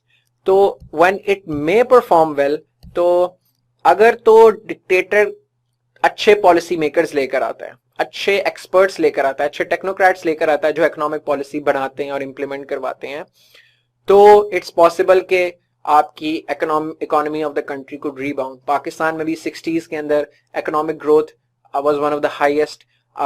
In 80s भी रिबाउंड ज्यादा ग्रोथ हुई। In the 2000s again economy was marginally better than some democratic regimes because some good sound policies were instituted by dictators on advice of the experts. कभी कभी dictators iron fist से जब rule करते हैं तो वो जो सोसाइटी के अंदर अंडरलाइंग कॉन्फ्लिक्ट्स होती हैं, अंडरलाइंग डिविजन्स होती हैं, और उसके ऊपर एक आर्टिफिशियल कवर दे देते हैं, उस पर पर्दा डाल देते हैं, चादर बिछा देते हैं उसके ऊपर, जिसकी वजह से इन्वेस्टर कॉन्फिडेंस कभी कभी इंप्रूव होता है कि हाँ जी इस कंट्री में लगता है कि स्टेबिलिटी आ गई है, जिसकी वजह से ज्यादा फॉरेन डायरेक्ट इन्वेस्टमेंट आ जाया करती है कभी कभी, जिसकी वजह से इकोनॉमी आपकी इंप्रूव करती है। But in the longer run अमूमी तौर पे this is not feasible, because पहली सतह पर dictatorial regimes lack international support. Dictatorial regimes को generally economic assistance international country से कम मिलती है। दूसरी बात, जो बुरे डिसीजंस हैं डेमोक्रेसी के अंदर इकोनॉमिक फ्रंट पे, वो बहुत इजीली रिवर्सिबल होते हैं, क्योंकि गवर्नमेंट ऑपोजिशन क्वेश्चन करेगी, दूसरे लोग करेंगे। हमने पहले जिस तरह देखा था कि बार बार फिल्टर आउट होती रहती हैं चीजें, अगर नहीं अच्छी पॉलिसीज होंगी नई गवर्नमेंट आ जाएगी। लेकिन डिक्टेटर्स की पॉलिसीज इरिवर्सिबल होती हैं इन दैट सेंस उनके टाइम पीरियड में, बिकॉज उनके खिलाफ कोई क्रिटिसिज्म नहीं करता, उनको कोई चैलेंज नहीं करता, उनको कोई क्रिटिक नहीं करता। तो इन रीजंस की वजह से if a dictator makes a horrible economic policy it's irreversible, so the margin of harm and the potential of harm on economic front is far greater. The third is that generally dictators have centralized administration and centralization of power. वो एक capital से बैठ के govern करते हैं, वो power devolve नहीं करते नीचे प्रोविंसेस को या डिफरेंट कंस्टिट्यूएंट यूनिट्स को, जिसकी वजह से जो इकोनॉमिक ग्रोथ है वो सारी चीजें भी हैं वो कुछ सेक्शंस को मिलती हैं। इसके अंदर आप अयूब खान के 60s के अंदर जो लैंड रिफॉर्म्स और ग्रीन रेवोल्यूशन और इंडस्ट्रियलाइजेशन हुई थी, उसके नतीजे में कहा जाता है कि 22 फैमिलीज 22 खानदानों ने फायदा उठाया था पाकिस्तान के। So only 22 families were the ones that made better fortunes because of Ayub Khan's policies, not the rest of the people, not the whole of East Pakistan, aka Bangladesh. तो उनको इसका कोई फायदा नहीं पहुंचा था। तो बड़ी अनफेयर और अनइक्वल इकोनॉमिक डिस्ट्रीब्यूशन होती है। फिर आखिरी सतह पर डिक्टेटर्स जो कि मिलिट्री बैकग्राउंड से हेल करते हैं, तो वो मिलिट्री स्पेंडिंग भी इंक्रीज करते हैं। तो मिलिट्री स्पेंडिंग इंक्रीज करने की वजह से आपका सोशल बजट कि जो आपने सोशल सर्विसेज पे, हेल्थ, एजुकेशन या वेलफेयर के ऊपर लगाना था, वो कट हो जाता है। तो ये गैरिजन स्टेट सिंड्रोम भी से कहते हैं कि when you want, when that the dictators want to have a garrison state, a military state and military run state, और मिलिट्री को सबसे ज्यादा पावर देना चाहते हैं। That is why they allocate most significant part of the budget and national exchequer to the military rather than social sector. तो इन तमाम रीजंस की वजह से ओवरऑल इन कंक्लूजन ये बात है कि डिक्टेटरशिप्स शॉर्ट टर्म शायद इकोनॉमिक कभी कभी आपको बेनिफिट्स दे दें, इन द लॉन्ग टर्म ना वो इकोनॉमिकली प्रॉफिटेबल है, ना वो सोशली प्रॉफिटेबल है किसी सोसाइटी के लिए, ना वो पॉलिटिकली बेनिफिशियल है। तो आज के लेक्चर में हमने डिफरेंट पास्ट पेपर क्वेश्चंस के कॉन्टेक्स्ट में देखा कि किस तरीके से जमहूरियत आवाम को बेहतरी प्रोवाइड करती है। इन तमाम पास्ट पेपर क्वेश्चंस के कॉन्टेक्स्ट में हम मजीद कल का टॉपिक करेंगे। जो नेक्स्ट टॉपिक हमारा होगा उसके अंदर हम डिफरेंट इंस्टीट्यूशंस के रोल देखेंगे। Take care, Allah Hafiz. Hello everyone, welcome back to the Political Science CSS lecture series. In the previous lecture, we discussed democracy and various questions related to democratic framework, किस cases में democracy fault करती है, कब democracy effectively operate करती है और क्या democracy suitable है third world countries के लिए नहीं। आज हम जो topic discuss करेंगे ये होगा separation of powers, checks and balances से related, और हम different ऑर्गन्स ऑफ स्टेट का रोल देखेंगे। दुनिया में कोई भी रियासत है थियोरेटिकली उसके 3 ऑर्गन्स होते हैं, उसके 3 हिस्से होते हैं। There are 3 pillars upon which the democratic और for that matter any system operates.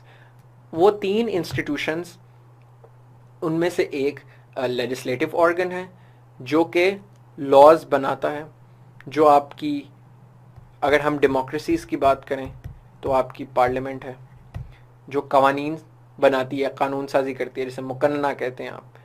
दूसरा इंस्टीट्यूशन या दूसरा ऑर्गन जो है रियासत का वो एग्जीक्यूटिव है। एग्जीक्यूटिव के अंदर आपके 2 तरह के एग्जीक्यूटिव्स होते हैं, एक आपका पॉलिटिकल एग्जीक्यूटिव है और दूसरा आपका नॉन पॉलिटिकल एग्जीक्यूटिव है। आपके पॉलिटिकल एग्जीक्यूटिव के अंदर अगर तो एक पार्लियामानी निज़ाम है तो प्राइम मिनिस्टर और उसकी कैबिनेट, अगर आपका प्रेसिडेंशियल निज़ाम है तो प्रेसिडेंट और उसकी कैबिनेट, और आपका non political system, non political executive के अंदर आपकी सिविल सर्विस, जिसकी एग्जाम की आप तैयारी कर रहे हैं, वो सिविल सर्विसेज उस नॉन पॉलिटिकल एग्जीक्यूटिव का हिस्सा होती है। पॉलिटिकल एग्जीक्यूटिव टेम्परेरी होता है, इलेक्शंस की वजह से कोई गवर्नमेंट आएगी, वो मिनिस्टर्स लगेंगे, वो टॉप पे बैठेंगे। नॉन पॉलिटिकल एग्जीक्यूटिव जो सिविल सर्विसेज होती है इसके अंदर प्लस मिलिट्री एज वेल, ये आपकी अमूमी तौर पे परमानेंट पोजीशन होती हैं, permanent part of the state structure होते हैं। Executive is tasked with carrying out the will of the legislature.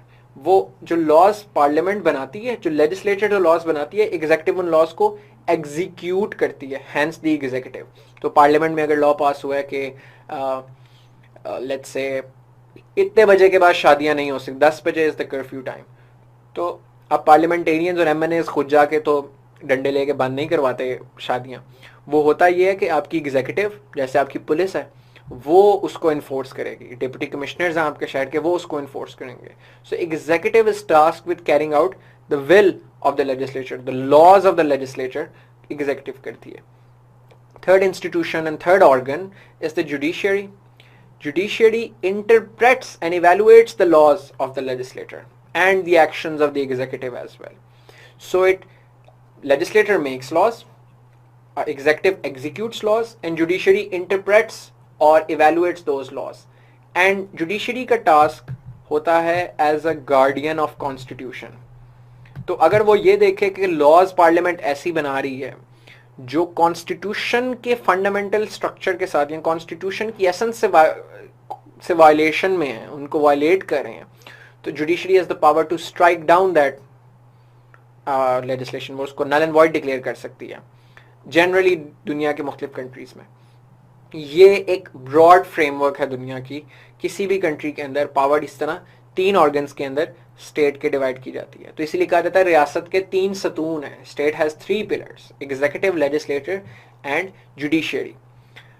तो इसके ऊपर बहुत famous philosopher Montesquieu with this long ass name which you can just remember as Montesquieu, जो हम political philosophers में भी करेंगे, उसने थ्योरी दी थी सेपरेशन ऑफ पावर्स की। According to the theory of separation powers, at this point let the idea of separation of power germinate in your head. जितना आपको जानने की ज़रूरत है वो ये है कि कि कोई भी रियासत अपनी पावर्स को 3 हिस्सों में डिवाइड की जाती है. Like people who are occupying legislator, executive and judiciary are different people with different powers. So you basically divide government responsibility into distinct branch ताकि किसी एक ब्रांच के पास बहुत ज़्यादा पावर कॉन्सेंट्रेट ना हो जाए. और अगर किसी एक ब्रांच में पावर बहुत कॉन्सेंट्रेट हो जाती है तो वो फिर एक अथॉरिटेरियन सिस्टम बन जाता है, डेमोक्रेटिक सिस्टम नहीं बनता. इसकी मिसाल हम इस तरह देखते हैं कि मोनार्की की मिसाल लें, और वो भी एब्सोल्यूट मोनार्की की. एब्सोल्यूट मोनार्की में कानून कौन बनाता है?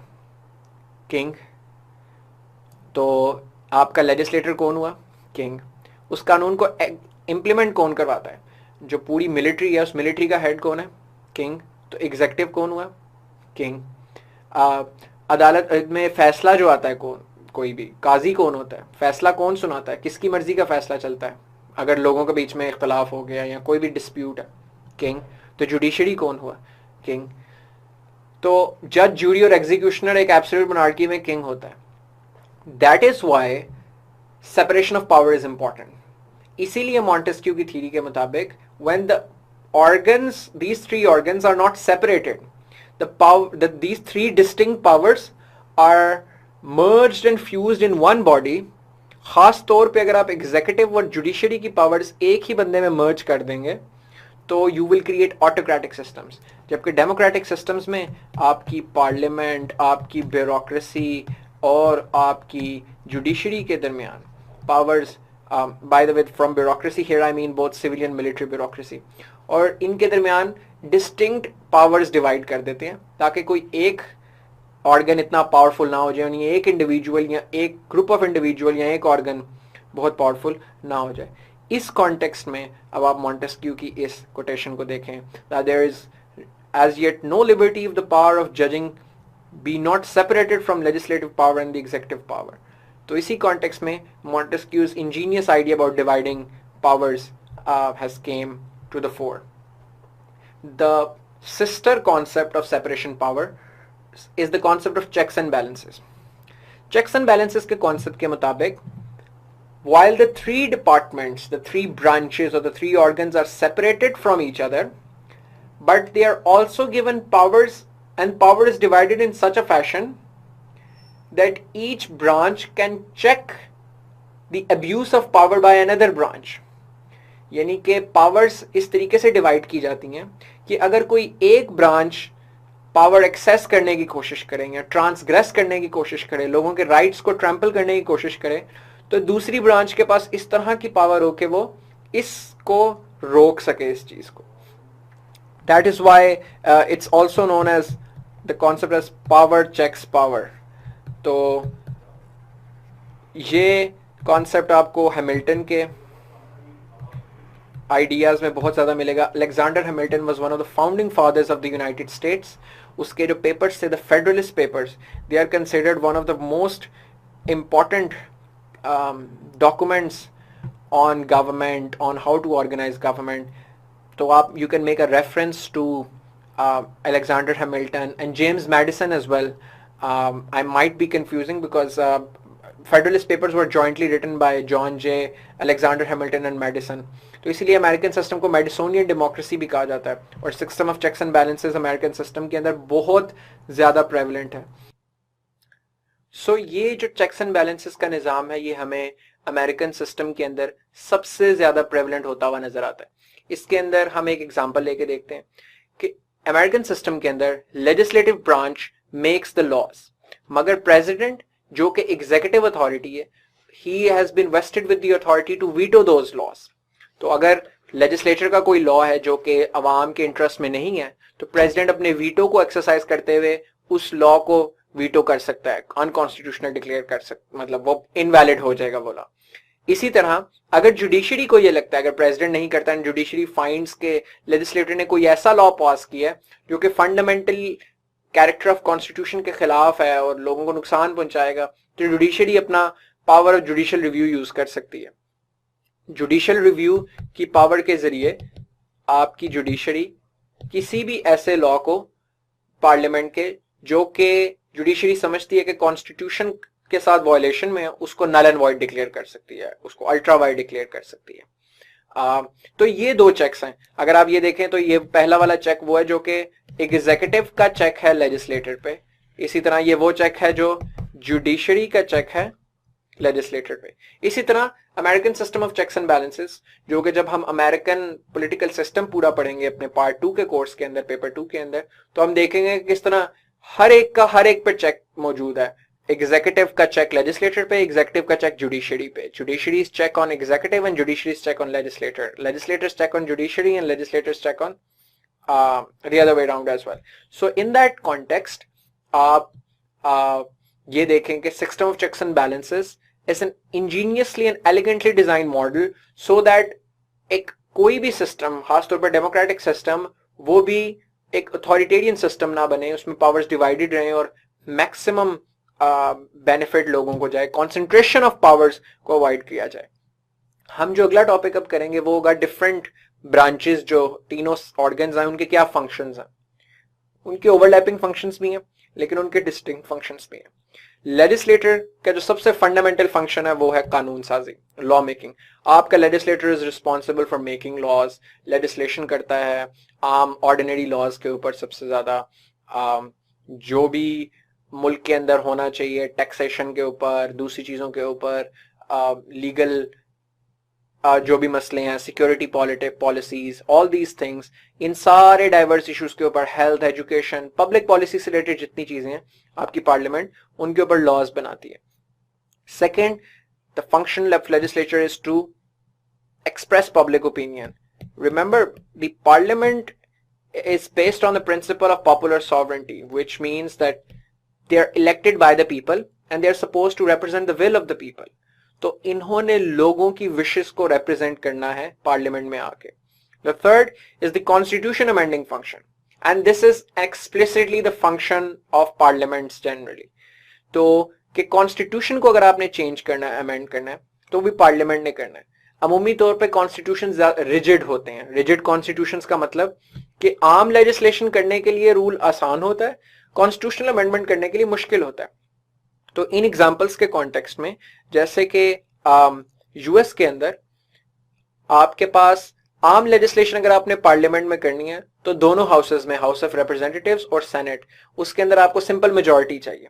जबकि कॉन्स्टिट्यूशनल अमेंडमेंट करने के लिए आर्टिकल 5 के मुताबिक आपको 2/3 मेजॉरिटी चाहिए दोनों हाउसेस में, in identical terms, house of representatives में भी और सेनेट में भी। और फिर जो उसकी 50 स्टेट्स हैं टोटल, उन 50 स्टेट्स में से 3/4 स्टेट्स अपनी प्रोविंशियल, अपनी यानी स्टेट लेजिस्लेटर के अंदर भी उसको रेटिफाई करें। यानी ना सिर्फ एक अमेंडमेंट दोनों हाउसेस में 2/3 मेजॉरिटी से पास हो, बल्कि वो 3/4 ऑफ द 50 स्टेट्स भी उसको पास करें, तो कॉन्स्टिट्यूशनल अमेंडमेंट होती है। पाकिस्तान के अंदर भी कानून, आम कानून के लिए आपको सिंपल मेजॉरिटी चाहिए नेशनल असेंबली में भी और सेनेट में भी, जबकि कॉन्स्टिट्यूशनल अमेंडमेंट के लिए आपको 2/3 वोट चाहिए दोनों हाउसेस में, in identical terms. In identical terms से मुराद ये है कि कभी कभी कोई बिल है, कॉन्स्टिट्यूशनल अमेंडमेंट का बिल है जो लोअर हाउस में पास हुआ है और फिर सेनेट में चला गया, सेनेट ने उसको, उसके अंदर कुछ तरमीम किया, उसके अंदर एडिशंस किए हैं, अमेंडमेंट्स किए हैं और फिर पास किया, लेकिन ये अमेंडमेंट्स नेशनल असेंबली से पास नहीं हुई। फिर नेशनल असेंबली में दोबारा वो वापस जाएगा, फिर नेशनल असेंबली से दोबारा 2/3 मेजॉरिटी, जब तक दोनों हाउसेस से आइडेंटिकल टर्म्स के अंदर 2/3 मेजॉरिटी नहीं मिलती, कॉन्स्टिट्यूशनल अमेंडमेंट पाकिस्तान में पास नहीं होती।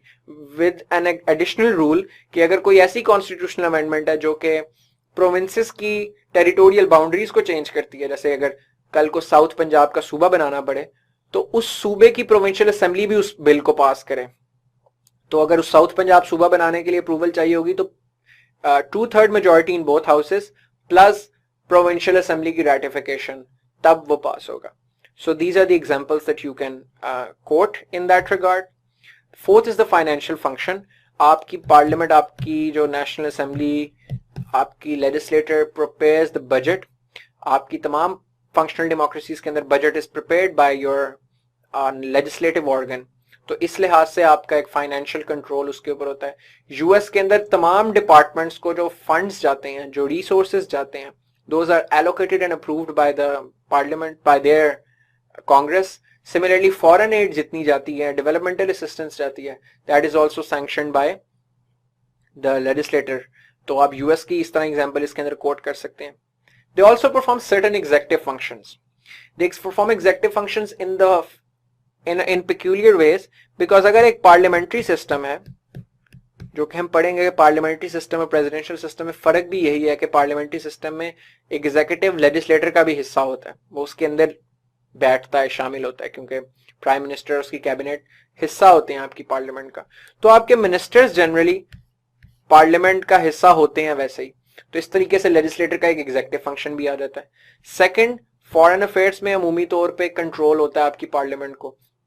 तो यूएस के अंदर बिलखसूस president which is the executive, उसके पास ये राइट है कि वो कोई भी ट्रीटी साइन कर सकता है, लेकिन वो ट्रीटी तब तक इन फोर्स नहीं आएगी according to constitution unless US की सेनेट उसको अप्रूव करे. तो इसीलिए अगर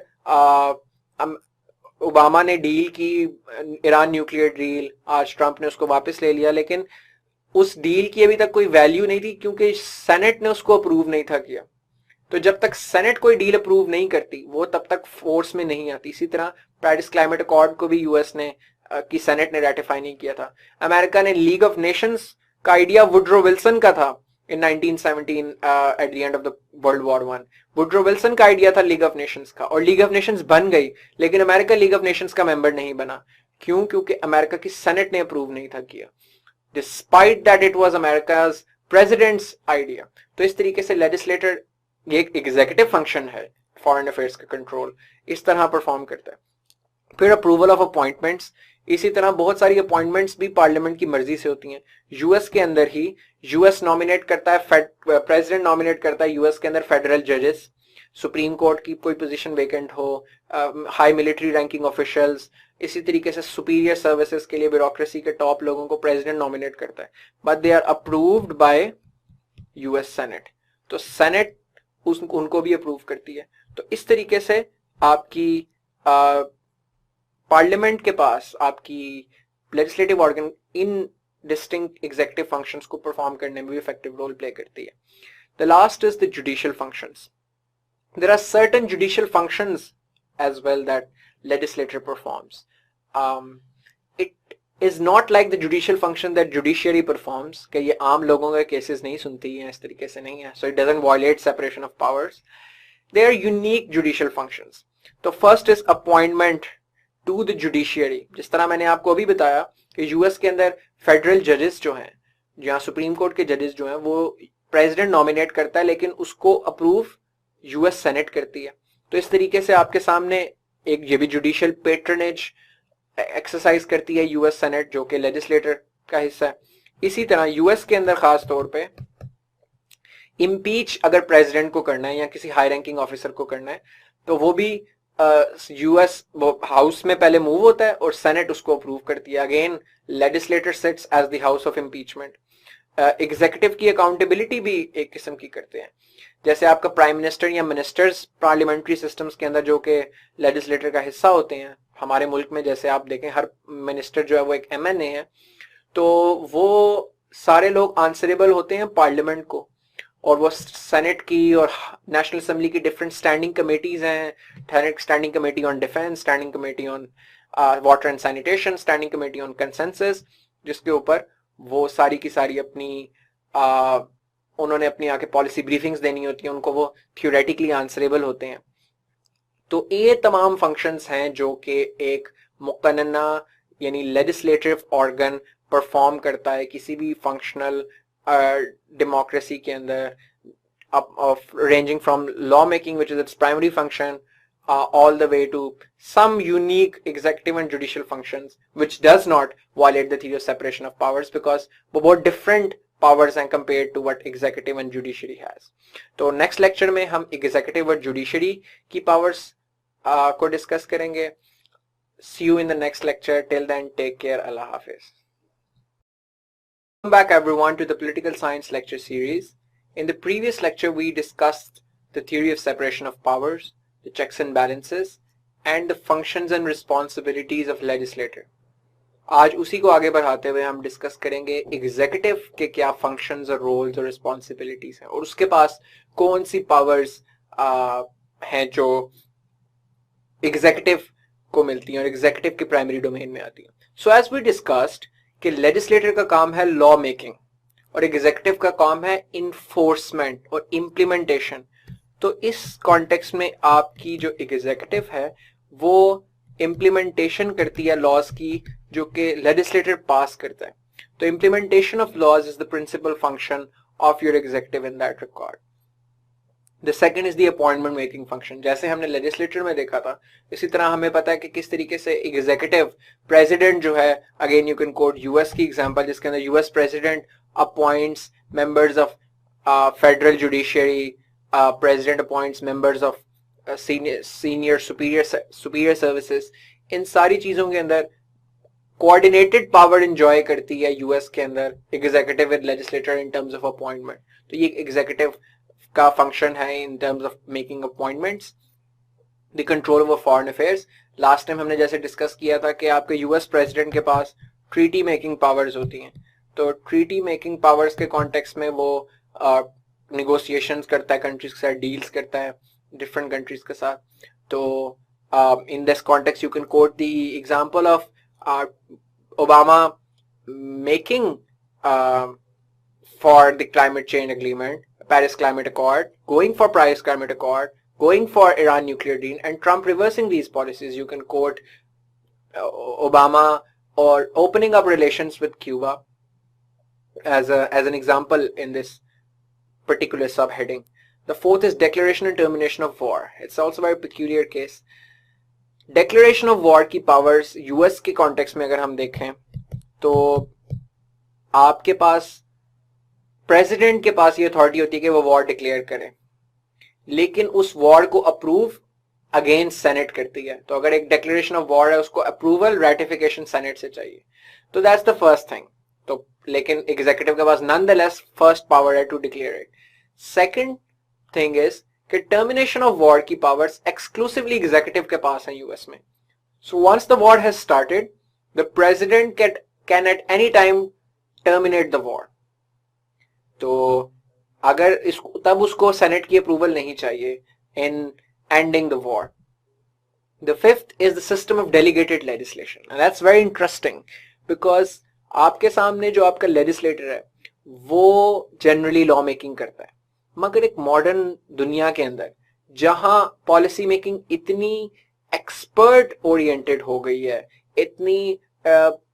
इतनी ज्यादा स्पेशलाइज्ड हो गई है कि अमूमी तौर पे legislators do not have expertise to make very particular and specific laws related to certain issues.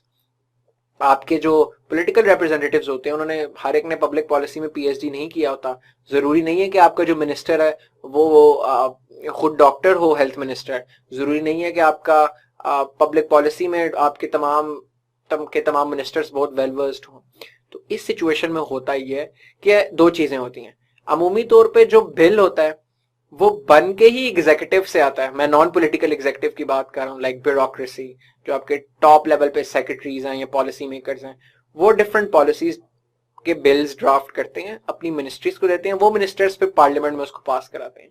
यानी दूसरा तरीका जो डेलीगेटेड लेजिस्लेशन का सबसे इंपॉर्टेंट एलिमेंट है वो ये है कि लेजिस्लेटर जनरली ब्रॉड आउटलाइंस में अब लेजिस्लेशन पास करता है.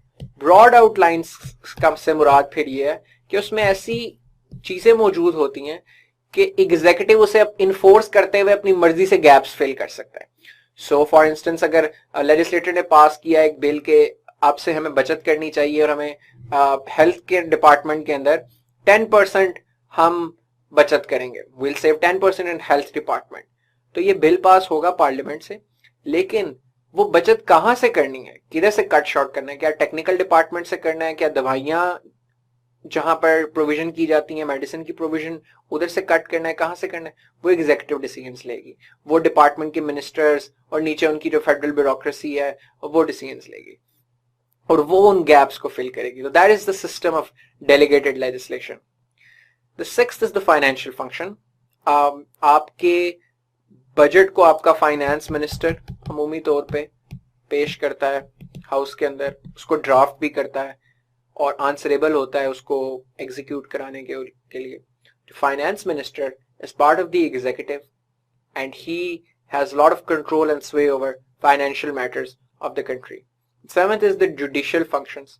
जुडिशियल फंक्शंस में खास तौर पे हमने जिस तरह पहले भी डिस्कस किया था कि president, US president appoints people at federal judiciary. तो फेडरल जुडिशरी के लेवल पे वो अपॉइंट करता है. तो सबसे पहली जो एग्जीक्यूटिव पावर है वो अपॉइंटमेंट की केसेस में आपके सामने आ जाती है. दूसरी जो अहम पावर है जुडिशियल कॉन्टेक्स्ट में, वो अक्सर चीफ एग्जीक्यूटिव्स के पास, प्रेसिडेंट्स के पास पावर होती है टू ग्रांट एमनेस्टी और रिप्रीव, माफी देने की. बेसिकली वो किसी भी फेडरल ऑफेंडर को माफ कर सकते हैं, किसी सजा से उसे उसको बचा सकते हैं, उसको अपनी प्रिविलेज यूज करते हुए, अपनी प्रेसिडेंशियल पावर यूज करते हुए. एक स्पेशल पावर दी गई है as an honour to the presidents generally who is the top of the executive. तो जुडिशियल फंक्शंस इस तरीके से परफॉर्म करती है आपकी executive. The last is the grant of honors and titles. Presidents in the country are empowered to give titles to various citizens for their unique contributions to the country. So poets, academics, writers, scientists, इन सारे लोगों को president और आपके executive decide करती हैं इनमें से लोगों को, और उनको वो special टाइटल्स के साथ जो है नवाजती है. आपके मुल्क में मुख्तलिफ किस्म के ऐसे टाइटल्स हैं. यूएस में एक जो सबसे फेमस टाइटल है which is the highest civilian honour, जिसे कहा जाता है प्रेसिडेंशियल मेडल ऑफ फ्रीडम, जो कि रिसेंटली आप अगर ओबामा की सेकेंड टर्म को फॉलो किया तो Obama gave presidential medal of freedom to his vice president Joe Biden, जिसके साथ ओबामा का bromance was all over the internet and memes. Very good couple, I mean partners. So in that regard president के पास ये भी authority होती है कि वो लोगों को नवाज सकता है जिन लोगों ने important contributions की हैं. Obama gave titles and honors to numerous people at the end of his term, to Allen, to Michael Jordan, to Tom Hanks, to Bill and Melinda Gates for their unique contributions. So you see from diverse sets of backgrounds. तो ये executive multiple functions perform करता है किसी भी polity के अंदर. The next is the functions of judiciary. Judiciary के जो फंक्शंस हैं वो बड़े सिंपल हैं, जो कि रिजॉल्व करते हैं कॉन्स्टिट्यूशनल प्रोटेक्शन के. तो पहला जो फंक्शन जुडिशरी का वो तो है प्रोविजन ऑफ जस्टिस. वो लोगों को इंसाफ, swift and speedy justice. Swift justice is the most important task of judiciary. The idea that justice delayed is justice denied. That judiciary must give free justice to people. और उसके अंदर the concept of rule of law is very important. कि that application of law must be equal.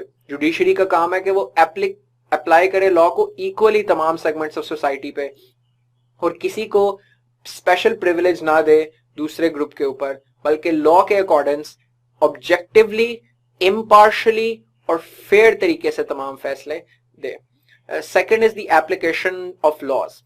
बहुत सारे जगहों पे issues के ऊपर लेजिस्लेचर जो लॉज बनाता है या जो मुल्क के जो कॉन्स्टिट्यूशनल लॉज होते हैं वो ब्रॉड होते हैं और कुछ स्पेसिफिक केसेस में अप्लाई नहीं हो रहे होते हैं, या उसको मतलब क्लियर नहीं होती आपके लीगल फ्रेमवर्क उस चीज के ऊपर. तो जब कोई स्पेसिफिक केस जुडिशरी के पास आता है तो जुडिशरी उस पर्टिकुलर केस के अंदर फिर उन ब्रॉडर लॉज को अप्लाई करती है और उनको देखती है कि उधर उनकी क्या वैलिडिटी है.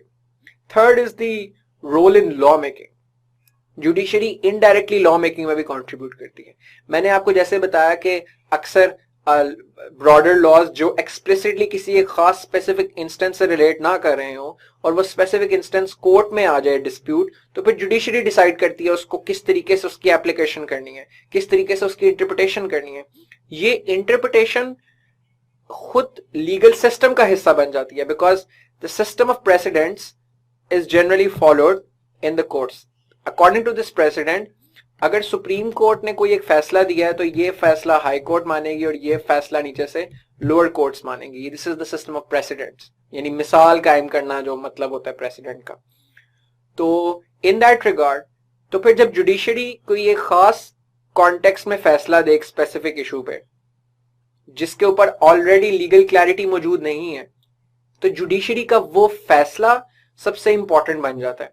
यानी आगे वाले उस तरह के सिमिलर आने वाले केसेस में भी उस जुडिशरी के केस को रेफरेंस बनाकर डिसीजंस दिए जाएंगे. So that is also indirectly judiciary contributing to the evolution of the laws of the country. The fourth is the equity legislation. There are certain cases and disputes in courts for which legislation is absent, for which there is no law whatsoever. क्योंकि यहां पर और यहां पर तो law ambiguous था ना, यानी लॉ क्लियर नहीं था या स्पेसिफिक इनफ नहीं था. कुछ जगहों पे it's just absent. So what does court do? That it appeals to the principle of equity, जिसके अंदर फेयरनेस के प्रिंसिपल, यानी आप रीजन को अपील करते हैं जजेस अपनी कि अब यहां पर लॉ मौजूद नहीं है, लेकिन अगर मैं फेयरनेस के और जस्टिस के और इम्पार्शियलिटी के प्रिंसिपल्स को अप्लाई करूं तो क्या बेस्ट डिसीजन होगा. तो उस बेसिस पे फिर वो अपने डिसीजंस देते हैं. वो डिसीजंस इन टर्न्स प्रेसिडेंट्स बनते हैं और वो एक किस्म का इनडायरेक्टली लॉ बन जाता है लैंड का. That is why it's called equity legislation. Fifth is the protection of fundamental human rights. तमाम कॉन्स्टिट्यूशंस के अंदर एक चैप्टर डेडिकेटेड होता है ह्यूमन राइट्स या फंडामेंटल राइट्स को प्रोटेक्ट करने के लिए, जिसके अंदर freedom of speech, freedom of assembly, freedom of association, freedom of press, freedom to hold private property, freedom to conduct business, ये सारे, फ्रीडम टू हैव इंफॉर्मेशन, ये सारी फ्रीडम्स स्टेट ने गारंटी की होती हैं कॉन्स्टिट्यूशनल फ्रेमवर्क के अंदर. These are the things which are inalienable rights of the citizens, and without those fundamental rights there can be no democracy. There is no purpose of living in an organized state and modern democratic structures if the civil and political liberties of people are not safe. And to that end, the judiciary plays the most vital and essential role. Judiciary constitutional roles को constitutional rights को, fundamental rights को citizens की protect करती है. Cases जब आते हैं उसके पास डिस्प्यूट्स जिसमें फंडामेंटल राइट्स इन्वॉल्व होते हैं, वो उनको सुनती है और उनको फंडामेंटल राइट्स के कॉन्टेक्स्ट में डिसीजन देके इनको अपहोल्ड करने की कोशिश करती है theoretically. The sixth is as the guardian of constitution. Judiciary ने कॉन्स्टिट्यूशन के बेसिक स्ट्रक्चर को, बेसिक एसेंस को बरकरार रखने के लिए जिम्मेदार होती है. That is why judiciary across the world generally have the power of judicial review. Judicial review की पावर ये है कि आपकी लेजिस्लेटर ने, पार्लियामेंट ने कोई लॉ पास किया, वो लॉ अपेरेंटली कॉन्स्टिट्यूशन से कॉन्ट्रडिक्टरी है, कॉन्स्टिट्यूशन के फंडामेंटल प्रिंसिपल से कॉन्ट्रडिक्टरी है. फॉर इंस्टेंस, अगर कॉन्स्टिट्यूशन कहता है कि सिस्टम फेडरल होना चाहिए और पार्लियामेंट्री सिस्टम होना चाहिए, लेकिन पार्लियामेंट ने ऐसा लॉ पास किया जिससे प्रेसिडेंट को बहुत ज्यादा पावर्स मिल रही हैं और पार्लियामेंट के पास बहुत कम पावर्स आ रही हैं, प्राइम मिनिस्टर के पास नॉमिनल पावर्स हैं, इसका मतलब पार्लियामेंट्री सिस्टम ही अंडर थ्रेट है. ये प्रेसिडेंशियल सिस्टम की तरफ बढ़ रहे हैं जो कि कॉन्स्टिट्यूशन नहीं बना रहा. तो इस केस में जो आपकी जुडिशरी है वो जुडिशियल रिव्यू की पावर यूज करते हुए ऐसी लेजिस्लेशन को नल एंड वॉइड डिक्लेयर कर सकती है, इसे अल्ट्रा वायर डिक्लेयर कर सकती है, which is saying that it's not valid. तो judiciary uses the power of judicial review with which it can declare ultra vire any piece of legislation if it finds the same to be in contradiction or in contravention to the constitution. तो इस तरीके से वो constitution के basic framework को judiciary protect रखती है. ये जो पावर है जुडिशियल रिव्यू की, ये आपकी जुडिशरी के पास जो उसका डॉक्ट्राइन है वो यूएस के अंदर इवॉल्व हुआ था, और यूएस के अंदर फेमस मैरबरी वर्सेस मेडिसन केस के अंदर ये पावर जुडिशियल रिव्यू की यूएस कोर्ट ने अपने पास ली. इस तरह डिफरेंट लीगल केसेस के अंदर जुडिशरी ने ये पावर्स डिफरेंट कंट्रीज के अंदर अपने अपने पास रखी. इंडिया के अंदर बेसिक स्ट्रक्चर डॉक्ट्राइन इसी की एक थोड़ी डिफरेंट टेंजेंट पे एक्सटेंशन है, जो कि Kesavananda Bharati versus state of Kerala case के अंदर एस्टैब्लिश हुआ. पाकिस्तान के अंदर भी judiciary in the 18th and 21st constitutional amendment के जो केसेस जब कोर्ट में गए थे, तो पाकिस्तान की सुप्रीम कोर्ट डिक्लेयर्ड कि it has the power of judicial review, और उसके पास जुडिशियल रिव्यू की पावर है ताकि वो कॉन्स्टिट्यूशन के कैरेक्टर को बरकरार रख सके, उसे सस्टेन कर सके। तो इस तरीके से आपकी judiciary performs certain invaluable tasks and functions to protect the constitution, to protect the legal framework of the country. Now, rehashing all these three principles back, the initial idea about the separation of powers was that there's three organs of the state: legislature, executive and judiciary. Legislature is tasked with making laws, executive implements those laws, and judiciary interprets those laws and protects the fundamental character of the constitution. और इसमें इन तीनों के मुख्तलिफ functions perform करती हैं, अपनी primary functions, और उसके साथ साथ there are some ancillary functions that all these three organizations perform effectively. अब हमारे पास जो अगला टॉपिक हम डिस्कस करेंगे इसके बाद वो होगा यूनिकैमरल लेजिस्लेचर और बाइकैमरल लेजिस्लेचर से। हमने लेजिस्लेटर पे डिस्कशन की। लेजिस्लेटर को ऑर्गेनाइज करने के दो मॉडल्स हैं, यूनिकैमरल और बाइकैमरल, और हम देखेंगे इन दोनों के अंदर क्या फर्क है। वेरी ब्रीफली स्पीकिंग, यूनिकैमरल जिसमें सिर्फ एक हाउस होता है, बाइकैमरल जिनमें दो हाउसेज होते हैं, जैसे पाकिस्तान के अंदर एक नेशनल असेंबली है और एक सेनेट है। So we are bicameral legislator. So we'll look at what's the difference between the two, what is the rationale for creating a second legislature, and what kind of legislators different countries have across the world. Till then, take care. See you in the next lecture. Welcome back to the Political Science lecture series. In the previous lecture, we discussed various functions of legislature, executive and judicial functions in the context of the principle of separation of powers and the checks and balances. आज हम अपने topic को आगे बढ़ाएंगे legislator के context में, क्योंकि हमने डिस्कस किया था कि लेजिस्लेटर को ऑर्गेनाइज करने के दो आपके पास मॉडल्स हैं. One is unicameral model and the second is the bicameral model. You might have heard these words floating around in the political debate and never bothered to go and make a cursory Google search to look what it actually means. But let's make that easy for people who have not done that research before. आपका unicameral model वो legislator का model है कि जहां पर सिर्फ एक house होता है. इसके अंदर एक लेजिस्लेटिव असेंबली आपकी होती है जो कि सारी लेजिस्लेशन के लिए रिस्पॉन्सिबल होती है. बाय कॉन्ट्रास्ट बाइकैमरल लेजिस्लेचर के अंदर दो हाउसेस, दो लेजिस्लेटिव असेंबलीज होती हैं. जैसे पाकिस्तान के अंदर नेशनल असेंबली और सेनेट आपको मिलती है यूनिकैमरल लेजिस्लेटिव मॉडल के कॉन्टेक्स्ट में. जो ब्रीफ कंपैरिजन है उसके अगर हम देखें तो पावर जो है उसके अंदर वो कॉन्सेंट्रेटेड है, in the sense that power is concentrated in a single chamber. जबकि बाइकैमरल लेजिस्लेचर के अंदर पावर जो आपके दोनों हाउसेज हैं, जिनमें से एक हाउस अपर हाउस होता है और एक हाउस लोअर हाउस होता है. अपर हाउस जनरली आपका सेनेट को कहते हैं और लोअर हाउस आपके नेशनल असेंबली को. लोअर हाउस वो हाउस है जो कि डायरेक्टली इलेक्ट होकर अवाम के तहत वोटों के तहत आता है, और upper house generally indirectly elected होता है. System of government, this is not universally true, but generally unicameral countries tend to be unitary states, जो कि हम डिस्कस करेंगे कि यूनिटरी स्टेट्स क्या होती हैं. हमने सेपरेट इसके लिए सेपरेट लेक्चर डेडिकेट करना है. But just let the idea germinate in your head that generally unicameral states, unicameral legislators are found in unitary states, while bicameral legislators are found in federal states. Third is the idea about decision making की जो pattern है, decision making की क्या strategy होती है.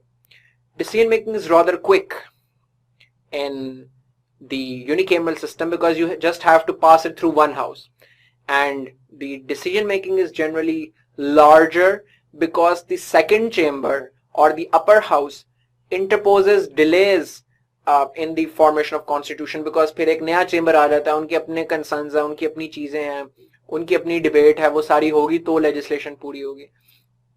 तो पाकिस्तान में जैसे अगर आपका एक ही चेंबर हो तो इसका मतलब है एक असेंबली से कोई चीज पास हो गई. हमारे यहाँ जैसे दो चेंबर है, इसका मतलब पहले नेशनल असेंबली से उस बिल को पहले टेबल किया जाएगा नेशनल असेंबली में, उस पर बहस होगी, उसके ऊपर फ्लॉज निकाले जाएंगे, फिर सारे उस पर एग्री करेंगे, कंसेंसस डेवलप होगा, then they will vote in the favour of it if they choose to vote in favour of it. और अगर वो पास होता है फिर वो सेनेट में जाएगा, फिर सेनेट में उस पर बहस होगी, फिर उसके कीड़े निकलेंगे, फिर उसको सबको मनाया जाएगा, उस पर निगोशिएशन होगी, और फिर सेनेट उसको अगर अप्रूव करती है तो वो बिल जो है वो लॉ में बदलेगा। तो it takes more time than a unicameral system. जो डेडलॉक्स हैं वो कम होते हैं यूनिकैमरल मॉडल के अंदर और बाइकैमरल मॉडल के अंदर ज्यादा होते हैं। Why? Because बाइकैमरल लेजिस्लेटर के अंदर automatically since you have two chambers आपको ज्यादा इंटरेस्ट्स को केटर करना है, you have to cater to more people who are representing different sections. That is why जो कंपीटिंग इंटरेस्ट्स होने की वजह से और ज्यादा डिवीजन ऑफ होने की वजह से, ज्यादा डाइवर्स लोगों के दरमियान कंसेंसस डेवलप करने की वजह से your bicameral models tend to be more deadlock prone. Unicameral model generally is recommended for smaller countries and bicameral legislature for larger countries। उसके रीजन क्या है कि larger countries के लिए क्यों करते हैं वो हम अभी आगे अपने पास पेपर के क्वेश्चन सॉल्व करते हुए देखेंगे। कुछ एग्जांपल्स हैं, as I said in the previous lectures as well, you should be able to separately show examples, separate heading डाल के मार्कर के साथ या पॉइंटर के साथ आप separate examples कोट करें ताकि एग्जामिनर को आप ये दिखा सकें कि you actually know how the systems operate globally, which is going to help you get more score in this course। तो यूनिकैमरल मॉडल्स के आपके सामने चीन की मिसाल है जिसके अंदर national people's congress NPC is a unicameral legislature, Turkey has grand national assembly, Bangladesh की भी अपनी एक यूनिकैमरल लेजिस्लेटर है, Denmark and Yemen also have, and there are lot of other countries as well, but 5 examples are sufficient to quote in the paper of unicameral model। Not coincidentally, most of them are unitary states as well. In the bicameral model, there are most of them are federal countries, federal democracies. And mind you, we'll discuss what federal democracy is and what unitary democracy is, or generally what unitary state or federal state is in the later lectures. But just let the idea germinate in your head। US के अंदर भी bicameral legislator है, the lower house is the house of representatives, the upper is the senate. Pakistan में national assembly और senate है। India में Lok Sabha and और राज्यसभा है। फ्रांस के अंदर भी नेशनल असेंबली और सेनेट है। यूके के अंदर the famous house of commons and the house of lords being the 2 chambers. Afghanistan के अंदर भी बाइकैमरल मॉडल है, house of people, house of elders. Afghanistan is an exception because it's not a federal country, it's a unitary state. By contrast, generally all of these countries are federations। Past paper में ये सवाल आ चुका है कि 3 वो उसूल बताएं, प्रिंसिपल्स बताएं जिनकी बेसिस पे सेकंड चेंबर कॉन्स्टिट्यूट किया जाता है। बेसिकली बाइकैमरल लेजिस्लेटर बनाने के आप जस्टिफिकेशन या किस तरीके से वो बनाई जाती है, उनको किस तरीके से कॉन्स्टिट्यूट किया जाता है। तो ये बड़ा एक इंपॉर्टेंट क्वेश्चन है, ये तमाम पॉलिटिकल साइंस के स्टूडेंट्स को वैसे भी पता होना चाहिए because it's a very important concept in how governments are organized। The first principle is that the formation of the second chamber has a different method of membership।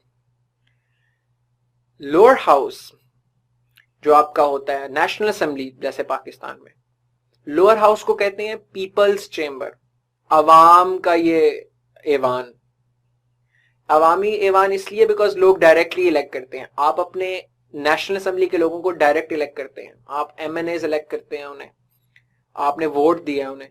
So it's called people's chamber. So national assembly is suppose to represent the will of the people, but the senate और the upper house is considered the chamber of statesman because the upper house, in upper house you do not need people who represent the will of the people. In the upper house, you need expert opinion. You need the best minds. You need the sharpest individuals. And a lot of sharp individuals are also happen to be election shy. Or if upper house is also directly elected, तो upper house भी फिर लोगों की विशेष की नुमाइंदगी करेगा, अपनी नुमाइंदगी नहीं करेगा, यानी अपनी एक्सपर्ट ओपिनियन नहीं देगा, क्योंकि उसको भी यही फिक्र होगी कि मैंने इलेक्शन लड़ना है। इसीलिए अपर house generally directly elected chamber नहीं होता, वो इनडायरेक्टली इलेक्टेड होता है। पाकिस्तान के अंदर आज तक आपने कभी किसी सेनेटर को वोट नहीं दिया क्योंकि आप नहीं दे सकते। सेनेट इनडायरेक्टली इलेक्ट होती है पाकिस्तान के अंदर और दुनिया की दूसरी तमाम डेमोक्रेसीज के अंदर भी।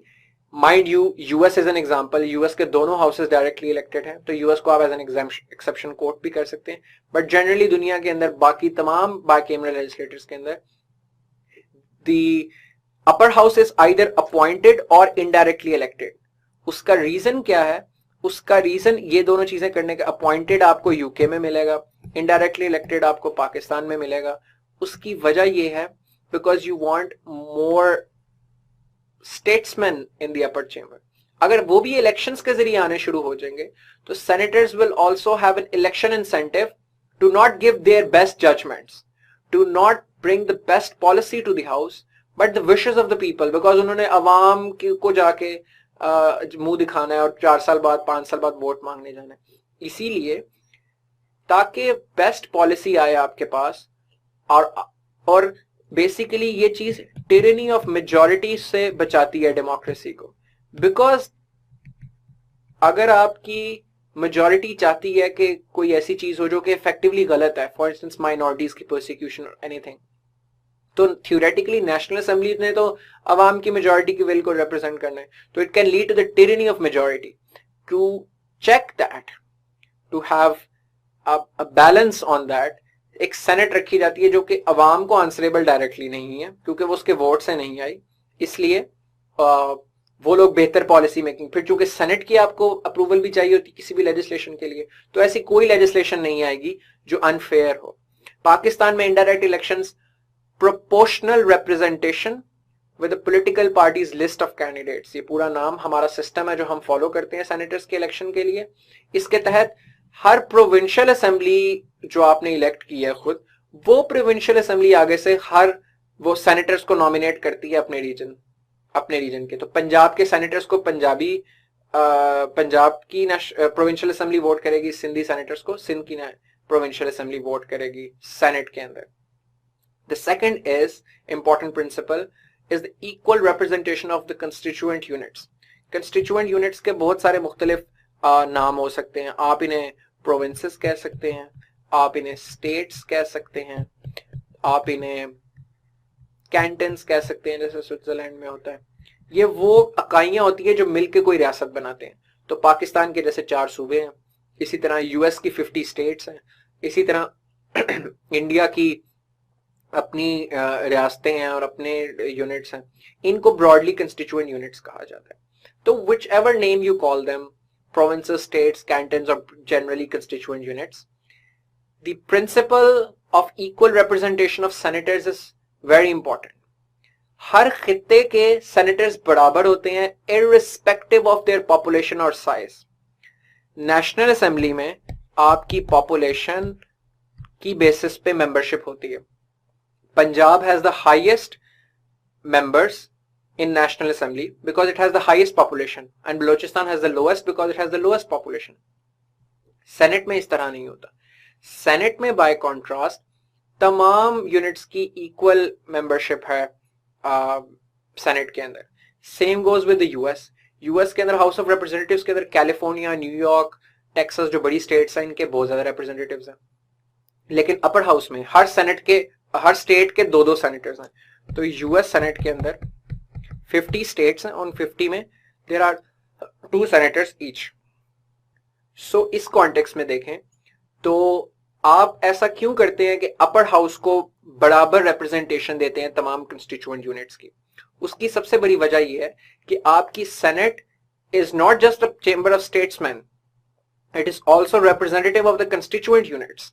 तो आपका जो लोकल एमएनए है वो आपकी कंस्टिट्यूएंसी का नुमाइंदा है, आपके खलके का नुमाइंदा है, वो जो भी आपका एक खलका है, मुख्तलिफ बने होते हैं। लेकिन जो आपका सेनेटर है वो आपके पूरे सूबे का नुमाइंदा है।